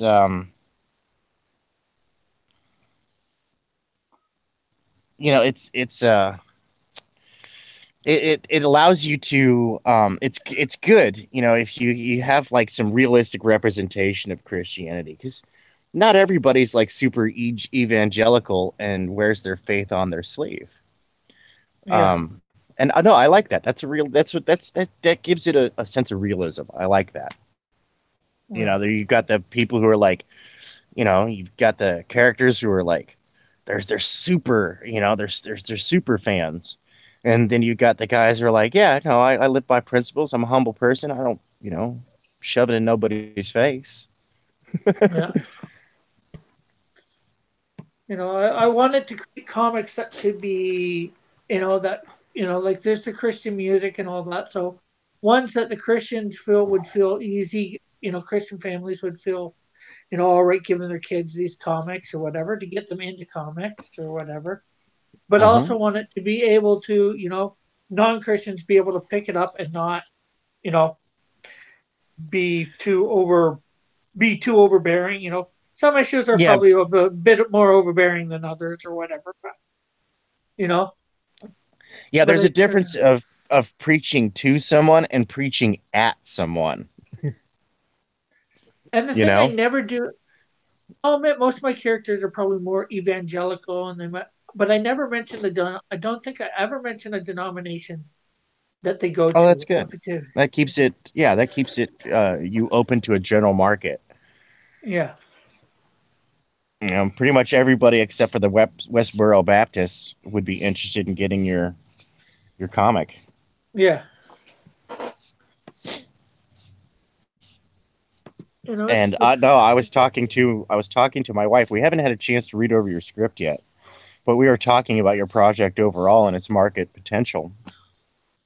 And yeah, so far every marketing person that I've talked to in regards to your story says, yeah, no, this is good. Um, they they they they agree with Manny as well that you need to you know pick your flagship, yeah. uh, I market like test it. market test to see which one of your main characters gets the best response, Yeah, and be willing to compromise your story for the sake of marketing just a little bit, not necessarily like change your story a whole bunch, but be willing to change who your central focus of character is, so that it revolves around the most popular character, because that's what you want to do. You want to reach the most people as possible. Pardon me one second. yeah, You want to reach the most people as possible. So you kind of have to do a little bit of kowtowing to the market, but yeah, with as detailed as your characters and stories are, it shouldn't be too hard for you to switch stuff up, so you can uh, get that bigger market appeal. Well, see, the one thing that probably a lot of people don't know is I have like 30 scripts written in total. I have like That's eight awesome. for the I have 8 for the Canadian Shield. I have 8 for my character Snowdrift. I have 12 written for my character The Flame. I think 5 for my character Insecto. I think 5 for him, The Wiz, and half for my character Ozona, and I think 2 for my character Electride. And those are my first 7 characters. Those are the ones that I'm wanting to focus on because those are going to be the ones after a year and a half of Electide being out, which is the 7th character to come out. They're going to form my Justice League. There you go. Yes, I do have a hero from Saskatchewan. Yeah, Regina, Saskatchewan. My character Electide is in Regina, Saskatchewan. Winston. And I have them pretty much all spread out over Canada. There's 2 in Ontario, but Ontario's big.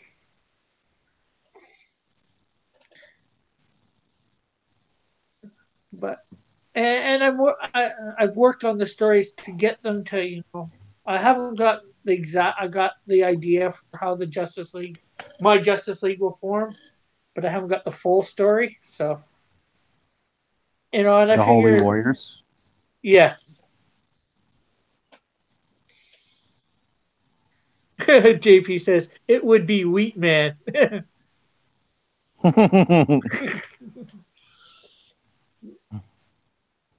Yeah. Yeah, so it's been well thought out. And I'll admit it's been some time since I've written a script for any one of them because unfortunately when it's just me doing stuff, it sort of gets discouraging. I can understand that. And then the few people that I do try and get involved, they end up flaking out on me. That So sucks. in some shape, form, or fashion, and it's like, okay, well, I'll continue on. I'll do this, you know. I know it's a very niche market, so and I know there's a few other Christian comic book creators out there, but I personally think mine is the best I've seen so far. Yeah, But that's it. it's uh, it's very interesting. Um, I think you're onto something. And what's interesting is that as far as niche markets go, it's actually a pretty broad market. Yeah. It's a very large market. There's a lot of money in there. Um, and I was talking to someone the other day, and they kind of chuckled and said, "Yeah, like Veggie Tales." And I said, "Yeah, like the I said, "Oh, you mean that property that's made hundreds of millions of dollars worldwide?" And they stopped laughing and said, "Okay, dude, yeah, point made." It's like, yeah, dude, do not discount. Do not discount it on And its there's a yeah, and surface. there's the thing too. Even with VeggieTales, they've gotten into a lot of non-Christian homes. They're originally Christian, but because of the morality and all that they teach, Yeah. everybody's willing to buy them. Oh, absolutely.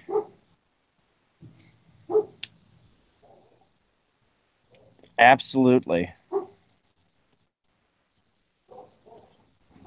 Uh, and now the original owners of VeggieTales no longer own them. I forget who owns them now. Yeah, no, they sold it. Yeah, I forget why. I heard why. And if I'm right, they were actually originally from Canada too. Yes, yes, they were.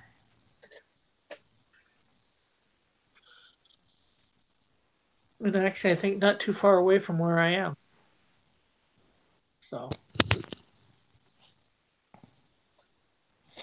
yeah.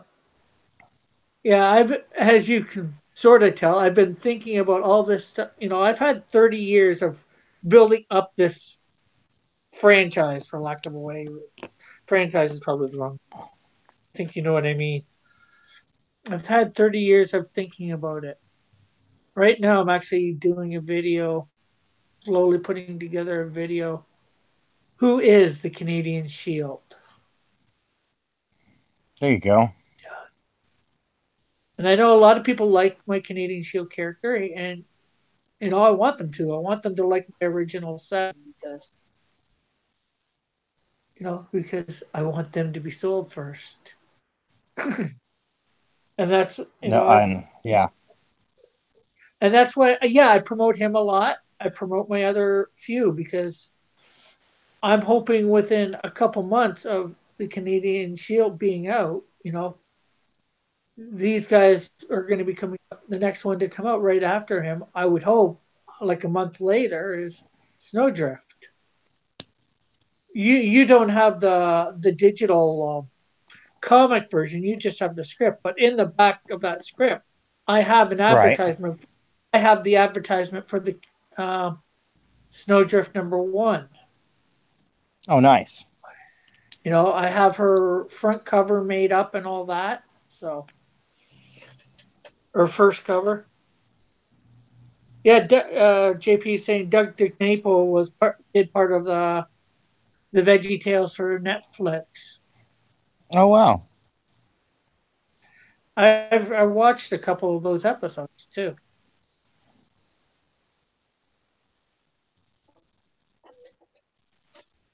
So yeah, and I've been out there. Believe it or not, I've been out there for years with my products. You know, I've been on Facebook for I don't know how long. I've had my group over there for I don't know how long. Group and a page, and then what else? Went back when GeoCities was around. I had a page. Uh, I had a page there for my comics for these characters. Nice. I like how you laughed at.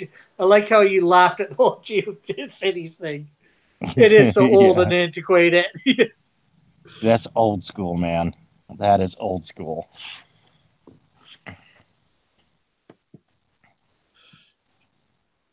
So right now, I am working on the cover for Scalpel Zero. Cool. No problem. See ya, Inkwell. You're welcome for the stream. Oh, later, Inkwell. Thank you for joining us. Okay, we need yellow here.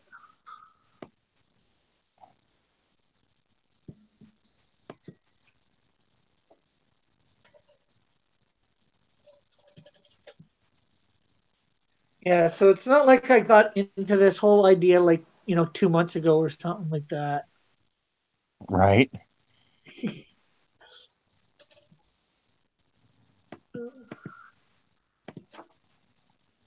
My characters I've been sharing with people for years.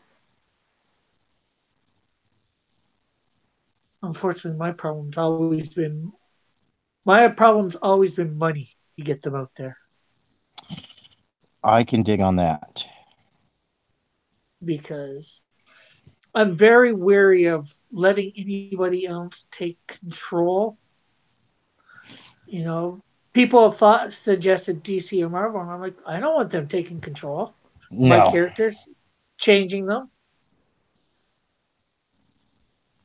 no, I wouldn't trust Uh, DC or Marvel at all to do any um, character development right now. They're garbage. well, I'm not even talking about right now. I'm talking about like 20 years ago too. But it's like, no, they'll take this character or these characters and they will change them so much that it's not funny. I want.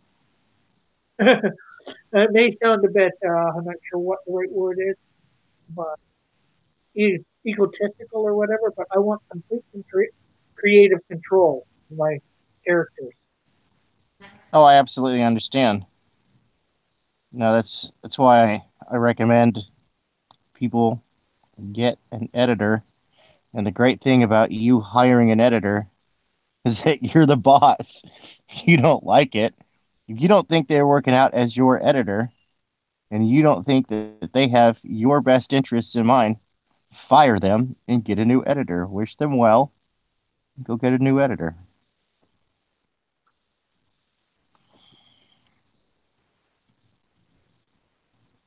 It's no big deal.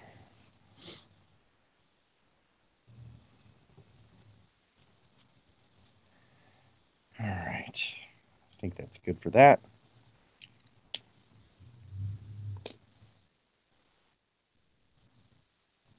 Let's see.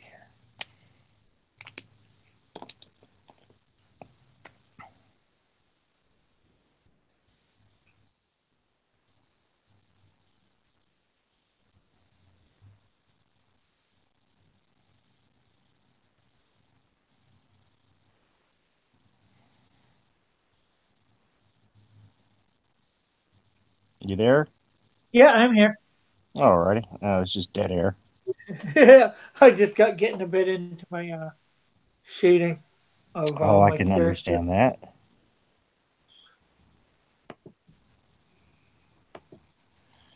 I think you're talking to me. Thing. This is my character, the Wiz. He's one of my 7 premier characters.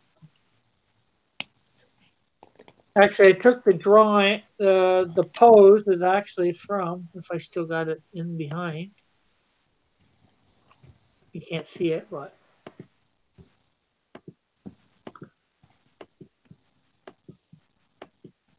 or maybe. Oh, you can't see it. It was actually John Kent. You know, the new Superboy, or was the new Superboy. It's so hard to keep track of this stuff these days.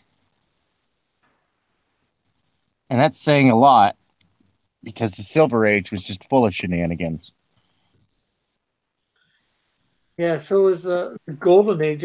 Was it the Golden Age that was really wacky too? No, the Golden Age was more grounded. the Silver Age was where all the super wacky stuff comes from, like Superman tugging the earth with a giant chain. Uh,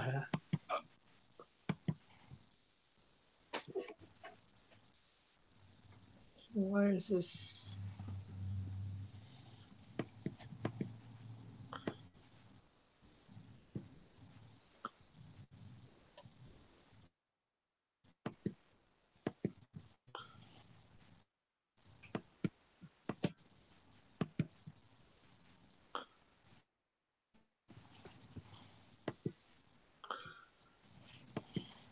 Uh, uh, yeah, I'm still stuck back in the Copper Age for the most part, says Winston. JP said, I'm at work, so I go silent sometimes. Oh, that's all right. Silence is golden, they say.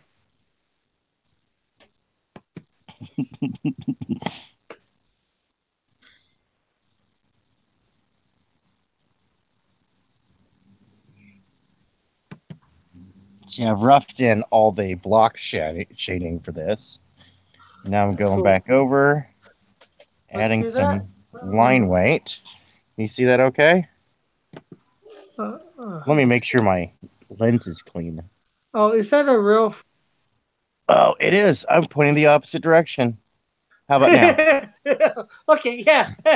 I thought I saw a fence earlier, and I'm like, what the? Okay. But Yeah, yeah, this that's is what I'm looking working good. on right now. Cool. That looks good.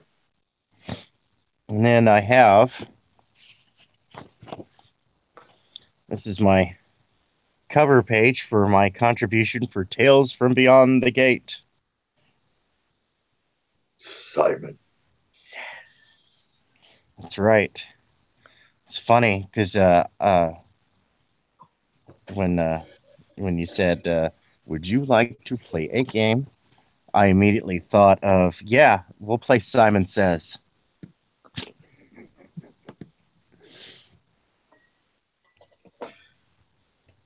It's going to be a fun story, and yes, it's one of those things. It's one of those that asks, can a machine have a soul? Let's see. JP says, nice overhang. Winston says, I was wondering if that was a shaft. JP says, like it. JP says, smoke break time. You can use it then. Whatever, I guess that is. Let's see here. I'm looking for my eraser. I see some heavy pencil lines over here that are annoying me. Even though there's like really no reason, unless you got super dark pencils in today's modern age, there's really no reason to erase your pencils anymore.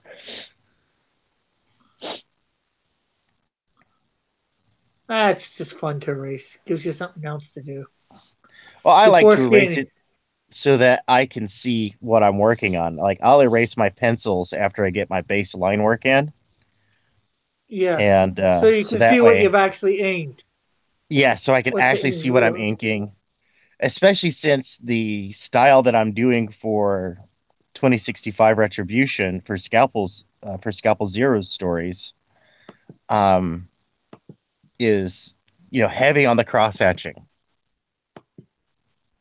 It's heavy duty on the cross hatching. So I absolutely have to have the pencils out of my way so I can see the full effect of the shading without the pencils getting in the way of the optical illusion. Because that's when you're doing cross hatching, um, to know if you did your cross hatching right, let your eyes unfocus a little bit. And if the shadows still look good, then you're on the right path.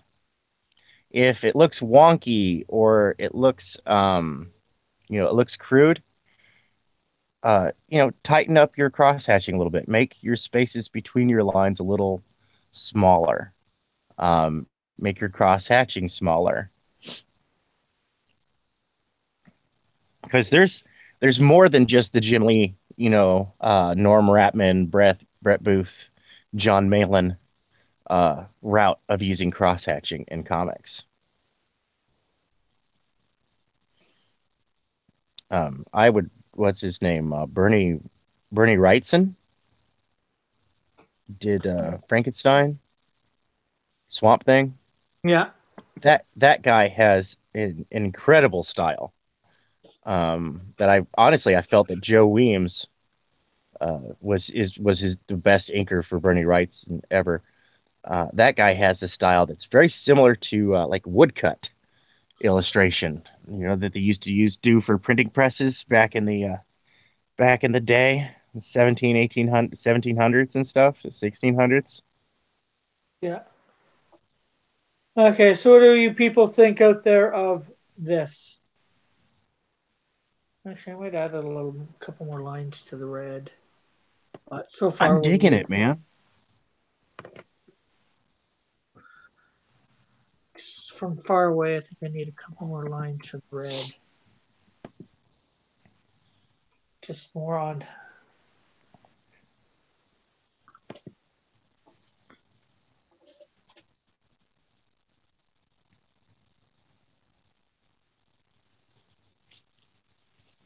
Yeah, it's funny, man. Like I most of my fan base is are not necessarily, well, I'd probably say, yeah, the largest section of my fan base are not comic book readers. They're science fiction readers.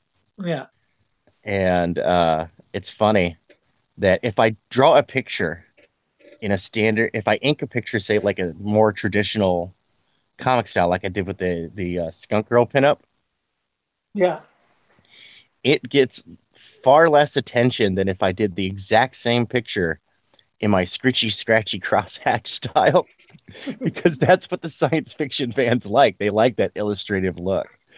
Um, it's really interesting. It's like normally, TNA sells. You put out some naughty bits in a provocative manner, and you can make a bit of money. You can get a lot of attention. yeah, And if I if I post like if I post that the standard comic style to like the comic boards, I'll get tons of likes.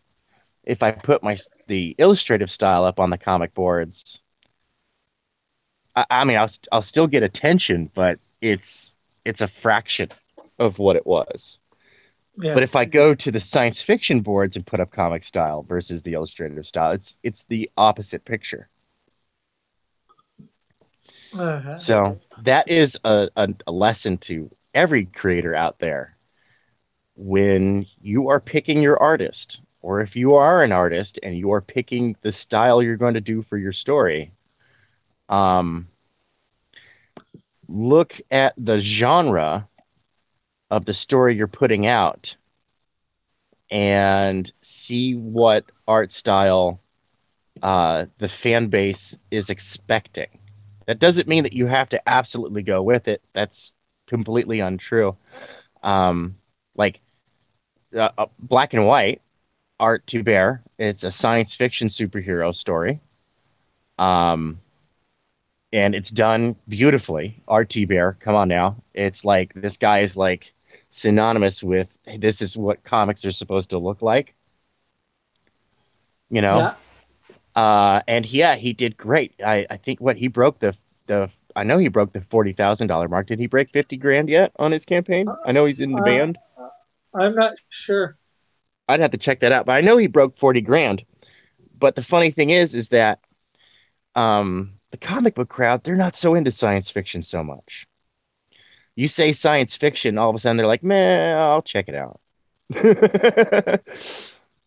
But if he had used a more illustrative style, I think that his little I think that his graphic novel actually could have been on bookshelves around the world.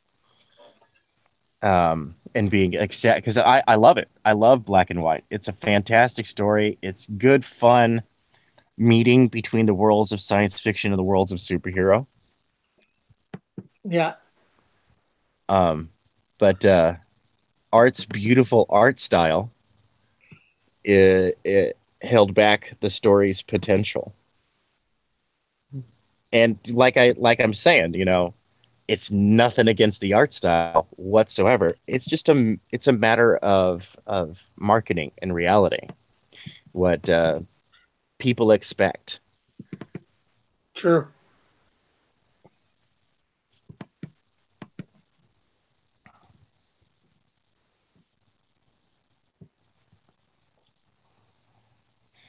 Yeah, like what is this one guy, Dave Yeah.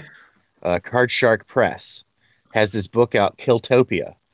Um, Great dystopian horror nightmare show.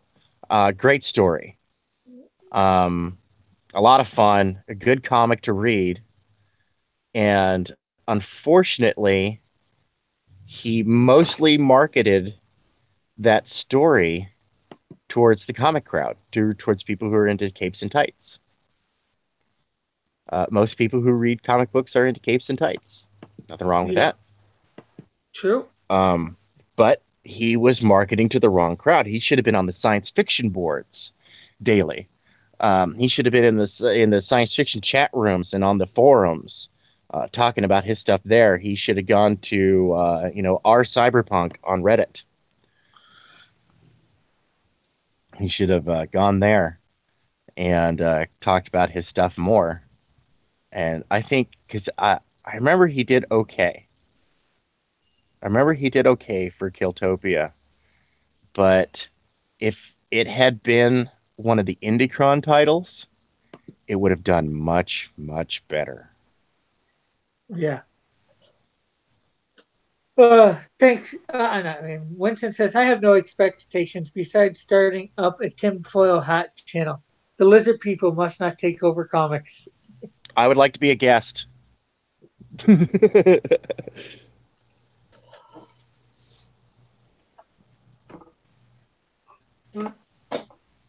I will totally be on your Yeah. live stream wearing a tinfoil hat. I'll do that.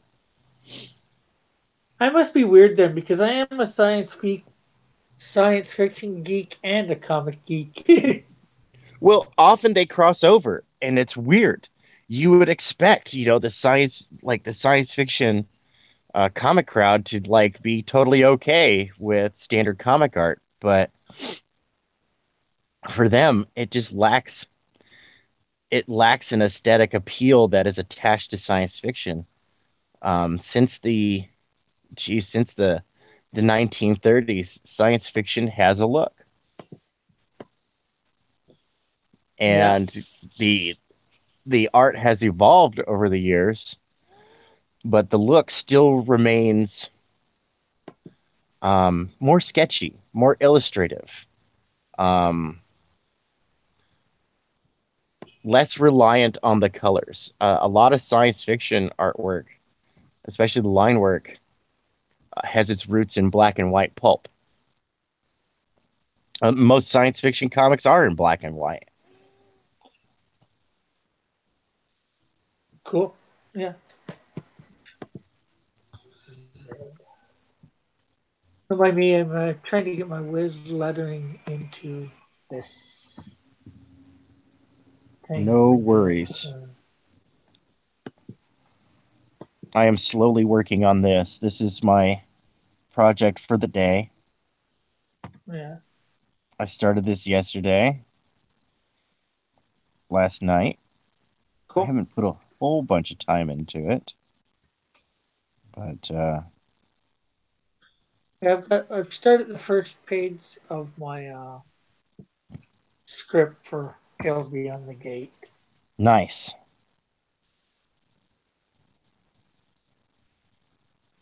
So let's see.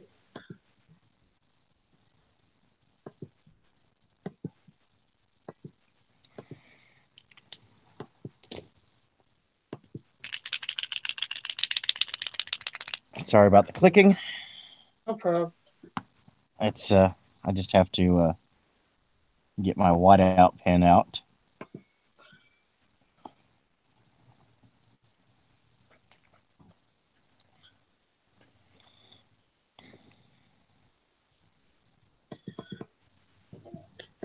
Okay. Oh, I know.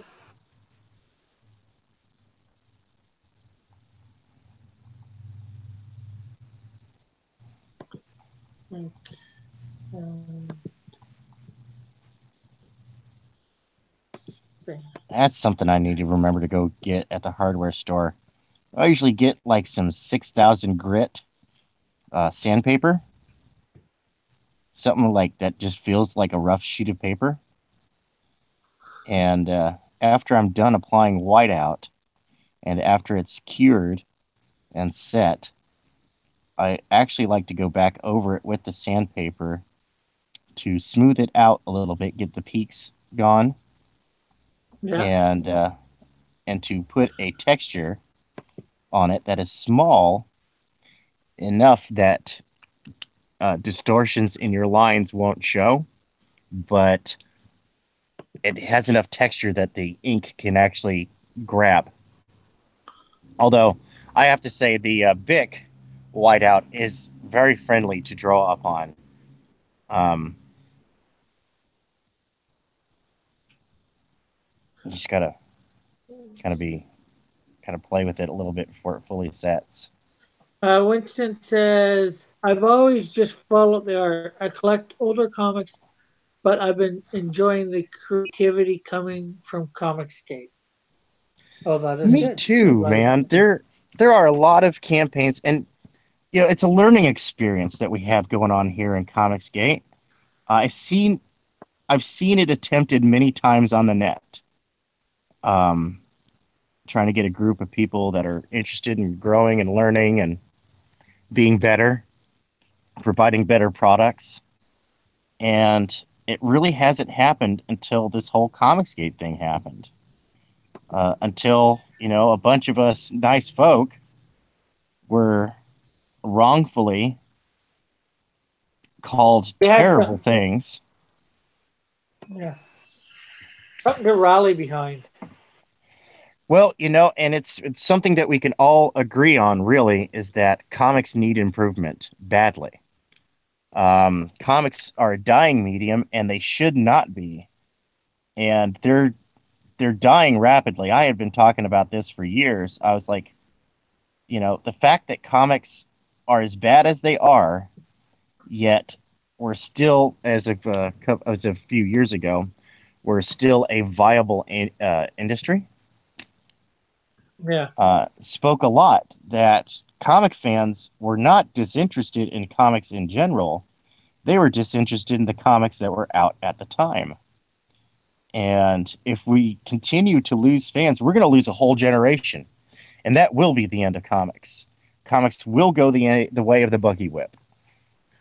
If we lose this next generation.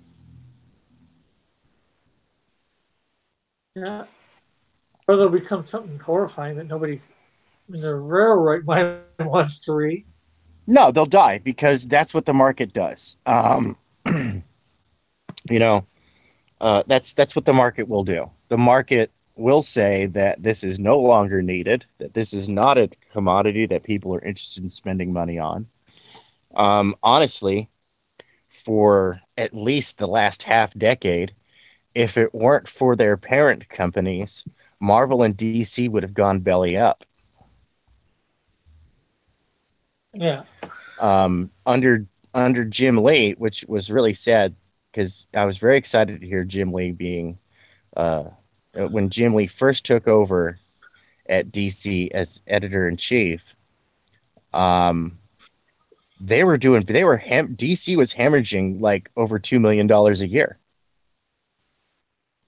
Warner Brothers was basically using DC Comics as a tax write-off and a place to keep intellectual properties relevant.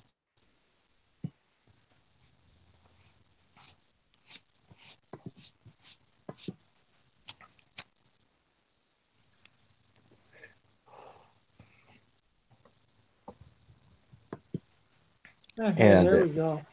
yeah, it's just not how you run a business, you know? Sure.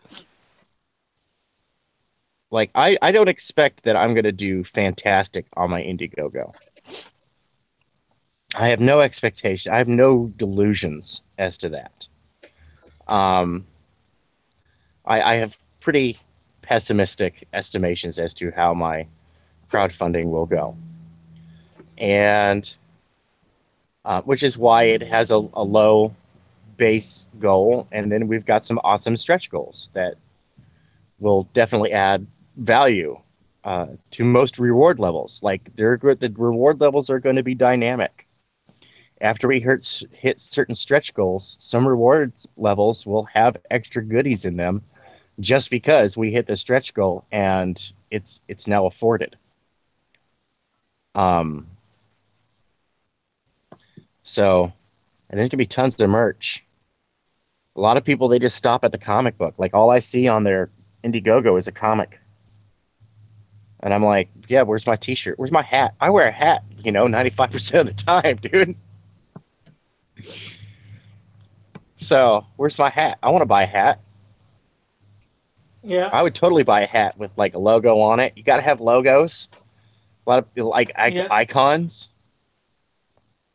Oh heck, when I did my Kickstarter a while back, it didn't go anywhere. I had mouse pads up there, mugs and all that. I was just gonna go to Walmart and get them printed on that. Yeah, no, that's what you do. You go, you get the on-demand stuff, and what it is that this is a unique product that they're only going to be able to get at this time. So they better act swiftly, and you can make some of that stuff just limited. You just make it limited. Don't give out don't have 100 coffee mugs. Have 10. Yeah, I didn't Um, limit them. That's the only thing I didn't do. And the other thing that I did limit, but I included, was my figurines for the Canadian Shield. That they're printed up on a 3D printer. I hand paint them and all that. yeah. No, limit those too. Um, limit all your goodies. The only thing that shouldn't be limited limit most of your goodies. Have exclusive goodies. Have goodies that people can get at any time. Like you're gonna have a T-shirt and a hat available that are unlimited availability, but you're definitely gonna want to have an exclusive merchandise item. That hey, here's 10 hats. These are not like the other hats. These have super puffy stuff on them. The showy part of the hat's super puffy and sewn on. They're super expensive. You know, 10 of those. Yeah, And when they buy one of those hats, it comes with a free signed print. Right. So, um, anybody who's listening, you guys are about to get a view into the world of publishing. That print that you pay $20 for at a convention. Um, if the person who got the print was terrible at shopping, they paid $3 for it.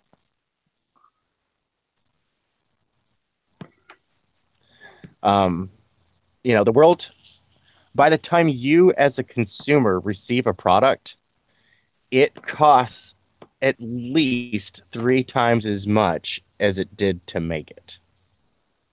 or a lot more than Prints, that. yeah. Well, and then you go to like that's for like a comic book. A $5 comic book should cost about $1.60 to make. You know, um,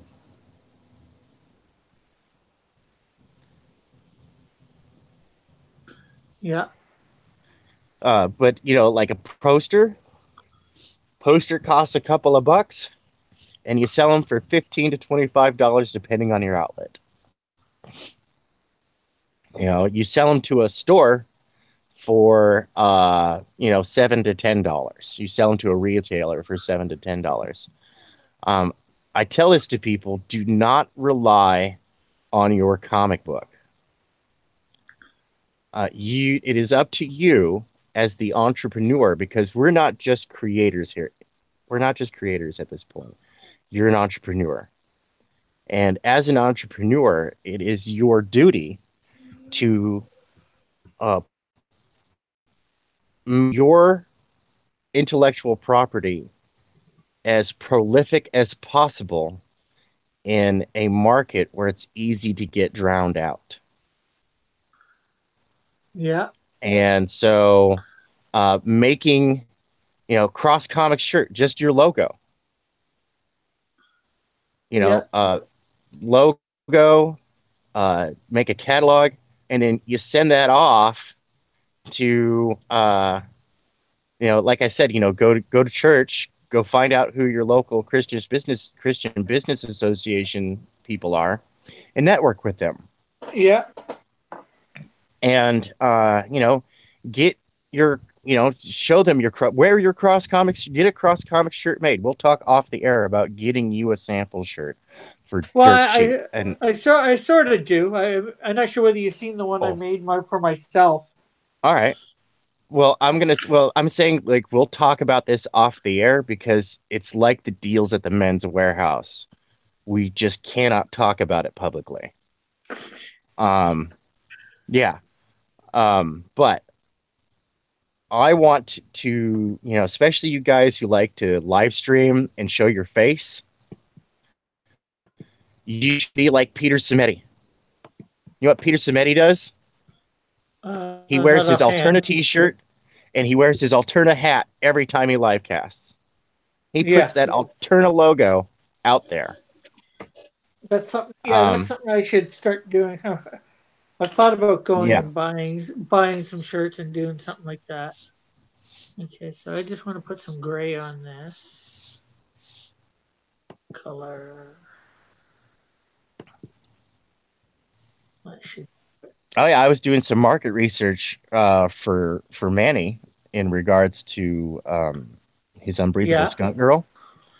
So I hit up my survey networks, You're, my marketing network. So I hit up my marketing network and I threw out some surveys, and the returns were really good. Now I still kind of have to wait till the end. Oh, very much excuse me. I'm so sorry about that. you're breaking Um, up. oh, that's good because I belched. I'm glad that didn't go through. But I did some marketing survey for Manny, and just to kind of get a feel for how the market was, what kind of products people would be interested in when it came down to this whole Skunk Girl property. And people, there are a couple of things. Like, people like the idea of either like a Am beanie. I back in? Can you hear me? Yeah, my net went out for half a second. I had to reconnect. It's it's happening here for me too. I have crummy internet where I live as well. But what I was saying was that what really tested out well for Skunk Girl merchandise were beanies and baseball caps that have a big old skunk stripe on them and little skunk ears. Like, they super tested out really well.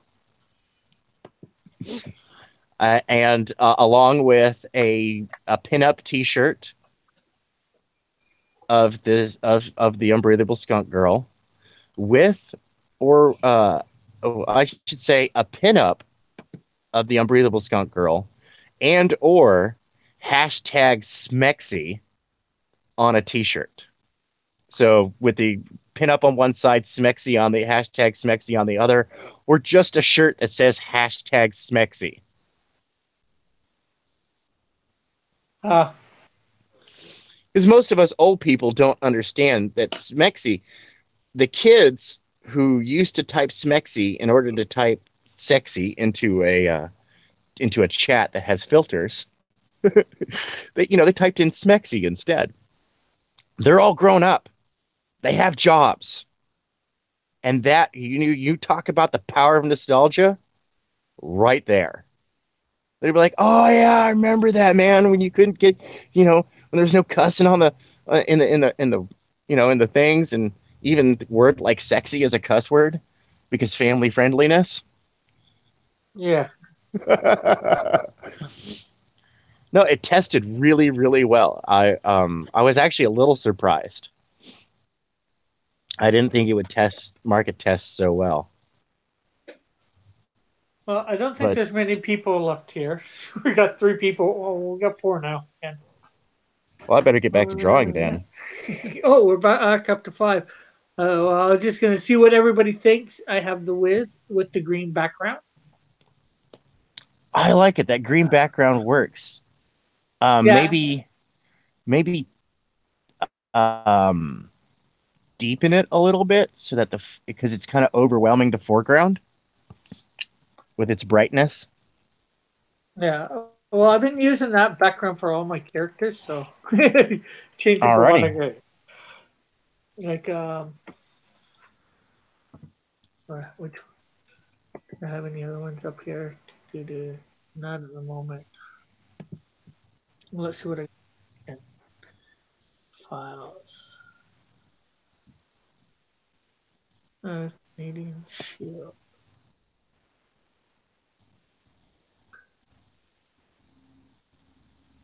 This one everybody's probably already seen. Canadian Shield and one.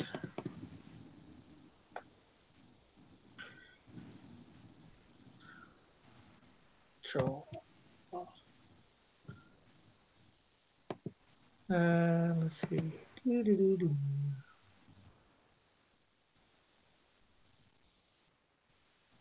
Zona. Did I do her in what? Yeah, okay. Zona. nice Haven't got dice. her let. Haven't got her lettering in yet. Haven't got an official lettering. I don't know where am I putting all these. Trying to figure out where I put them. Oh, But yeah, we got to get okay. you a baseball cap of some kind with your Cross Comics logo on it. Yeah. Uh, Probably get it printed up. Just gonna cost a heaven of a lot of money. Well, I will help you with that. We'll talk offline. I'm very good at finding those deals. Let's see. And I generally try to get my stuff made in North America, US, Canada, Mexico, down to as long as it's north of Panama, No. it pretty much falls within the North American Free Trade Agreement, and that helps all of our economies. And there's Insecto with the green background. Yep, yep. And we'll just finish this off with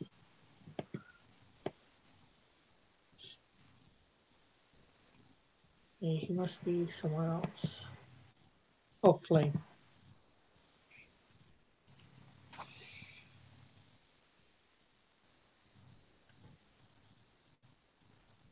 And the Flame. Nice. Because green is supposed to be the official color of Cross Comics. Okay.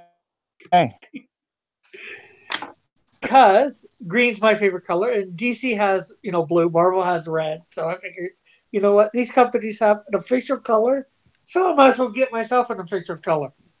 Hey, that's not a that's good marketing right there. That's playing the market. Yeah, I think I see these things. Like I said, I've said it probably to you, and I've said it to others. I'm looking at what I believe is good in DC, what is good in Marvel, and I'm taking it and adding in my own extra little flares It works. because I think that'll work. Work especially I know the super teams work for them. You have to have major characters, that people love. You have to have these major characters have to have depth to them. Yep. They can't be just one dimensional or two dimensional. You got to make them three, four, five dimensional. Yeah.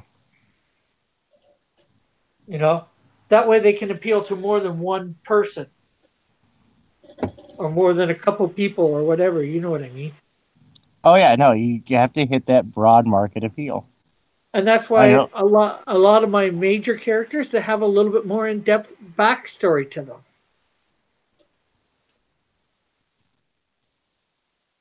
Well, the most important thing to have is a good story, Yeah, because without that, the character is nothing. true. And we see that with all the stuff that's coming out of Marvel and DC these days. They have these fantastic characters with poorly conceived stories. And it's Yeah, not like these story concepts wouldn't work. Like, I dare say, that majority of these story concepts should work from a yeah, marketing point of view. The problem is that they're so poorly conceived and so poorly executed that, once you get past the surface, it's just complete and utter nonsense. yeah, for sure. Like yesterday on the comics news, we were talking about Black Batman. Black And I Batman. was What do like, you? oh, these DC's throwing out there, they're trying to see which one of their flagship characters they're going to make black. So they're surveying people. They're Oh, throwing out you articles. you mean the Black Line, right? Hmm? You mean the Black Line of comics? Their their stuff that's not so family friendly. Yeah, no, they're no. I'm not talking about that. I'm talking about African American, of African descent, Black Batman. Um, that is what, and they tested it out with Black Superman recently in articles and whatnot. And I was like, Black Superman, meh. There already is a Black Superman. His name is Icon, Yeah. and he's Well, I know. actually a really cool character that is grossly underrated. I Yeah. know that he's a milestone character, but DC does have the option to use Icon. Yeah. Um, And they've done Black Superman with what New 52 and the alternate universes. Where yeah, yeah, Calvin so Ellis. yeah, so they and Valzad or something like that. The one from the Yeah. New 52. It's like they're nice characters, but and people didn't respond. I'm not sure how people responded to them. I was going to say people didn't respond Well, well to them, but I don't the know. problem is that, and as I said, as I stated, I was like, Black Bruce Wayne could be a really awesome storyline. It really could be. Um, it could. Yeah. Okay. Cool. So the Waynes are rich, wealthy African Americans. They're old money. Back in the colonial days, back in the early days of the states, they were freemen and they were well to do. And I was like, yeah, this could really help explain a lot of the skeletons in the Wayne's closets of how they've been entrapped by secret societies and the Court of Owls and all this other fun stuff. What does a black family have to do to survive? A rich black family have to do to survive in a rich white man's world? Could have been some great historical context, but you know what? The No, realist in me tapped me on the shoulder and said, "No, dude, that's not what they're gonna do. What they're gonna do is gonna be horribly stereotyped. It's going to be more cringy than a black exploitation film from 1975." yeah, That it's not going to have because here's the thing about these SJW types. the vast majority of them do not know their history. True. And they do not know how to put history into context Yeah. because, by modern day, Mark Twain's language is just completely unacceptable. But at the time, he was well spoken and he was also a civil rights activist. Yeah. It's crazy what these people, no historical content, no, none of a lot of stuff. And No, it could as be a much good as I love, story. Could be good yeah. stories. Give me a sec. We might as Sure. well talk off air because it's like almost 3 o'clock, and the only people here are probably you and me. Oh, goodness. Okay. So remember, people, to subscribe, hit that notification bell, hit the like button as well. Smash that like button. Go subscribe to Tank Ferret, Good Dog Press, and John Dillard, Gaming the System. All of whose links are in the thing. Remember to check out my other content, share, and comment, and check out all the links in there. I've got my Facebook, my Twitter, my Instagram, and my DeviantArt. And there's a couple links to a couple different Indiegogos in there as well. And check them all out. Okay, bye for now. God bless. Love everyone. Have a great and wonderful day.